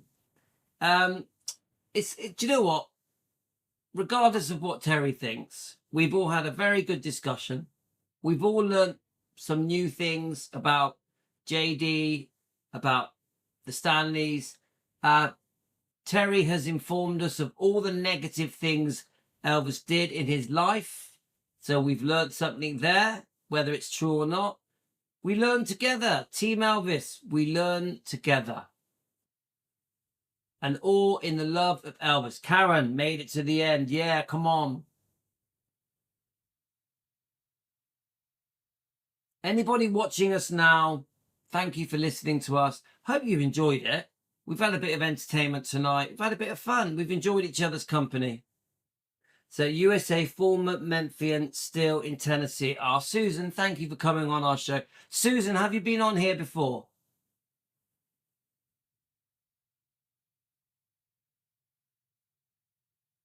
Do you know what? I'm sure it's Rick. I'm sure it's Rick. Comment, it's Rick, isn't it? It is Rick. That comment is a Rick comment.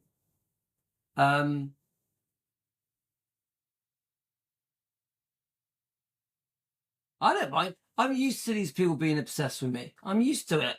They dream about me. They take pictures of me to bed. I get it. You're in love with me. They worship me. They think I'm some kind of, I don't know, something special.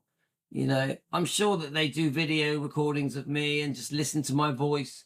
I'm used to it, guys. It's part of being defending Elvis. Oh, so funny. Right. Anyway, anyone got any last comments before we go? You know, does anyone want to take a picture of me or anything? Like, do you want me to do a pose? I can get my muscles out if you want. You know, do you want a bit of a muscle pose? Take a picture. Take it to bed. What do you reckon?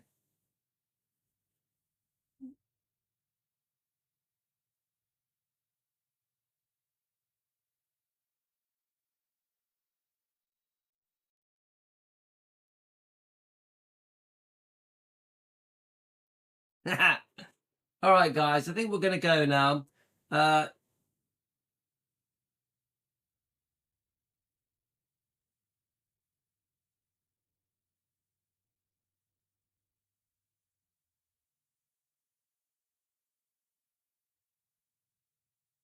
Oh, that's good, Susan. I'm glad. Thanks for joining us, Susan. We're just having a bit of fun. We're all tired. We're all a bit like, oh, time to go to bed. Time to go to sleep. There's a bit of that going on, Susan.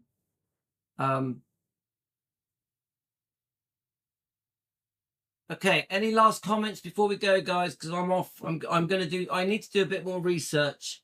I'm gonna probably just do one more show about Rick. I think we did quite a lot tonight regarding Ricky, to be honest with you. There's not that much to learn, is there? You know? So then there is some old interviews I was going to go through and review. There's a couple of interviews I'm going to do with Dee Stanley just to try and understand what led her to trash Elvis in the Geraldo interview. So I'm not going to play the Geraldo thing because it's disgusting, but I'm going to try and build things up. There was obviously some resentment from D. Stanley towards Elvis, and I've seen it discussed in interviews with D. Stanley. So I was going to play those interviews, and then we're going to move on to new topics, guys. We're going to move on. Yeah, there's obviously thousands of topics, but that's my plan. Yeah, but I'm not trying to be an expert on Rick Stanley. I'm not trying to know everything about him. We are just having a general few live streams discussing him. Then we move on to the next topic. Otherwise, we'll be on the same topic all day, every day. It's like we discussed Ginger Alden the other day, and the other day we did Linda Thompson. The other day we did Billy Smith. Then we did Lamar Fight and Marty Lacker, Red West, Sonny West. Yeah, we skip over topics. Spend a day on someone, another day on someone else. Yesterday we spent the day on Dave Stanley. We don't have to be an expert. We don't have to know it all. We just skim over topics. That's all we need to do. We are a discussion live stream. Team Elvis, we are a discussion live stream. We're not trying to be experts. None of us call ourselves researchers. I am not a researcher. I am just a fan. I'm an Elvis fan. That's all I am. I'm not an expert. Yeah. I will never say that I'm an expert. I would never say I'm a researcher. We are just a discussion live stream channel that does 3 or 4 live streams a day discussing anything Elvis. That's all we are. We don't have to be experts. We're not an encyclopedia of Elvis. All right, guys, I'm going to go. If you want to have a few last comments, I'm going to go. But thank you for joining us, guys. And love to all of you. Thanks, Team Elvis, you're great. Team Elvis, you rock. And we've had a bit of fun.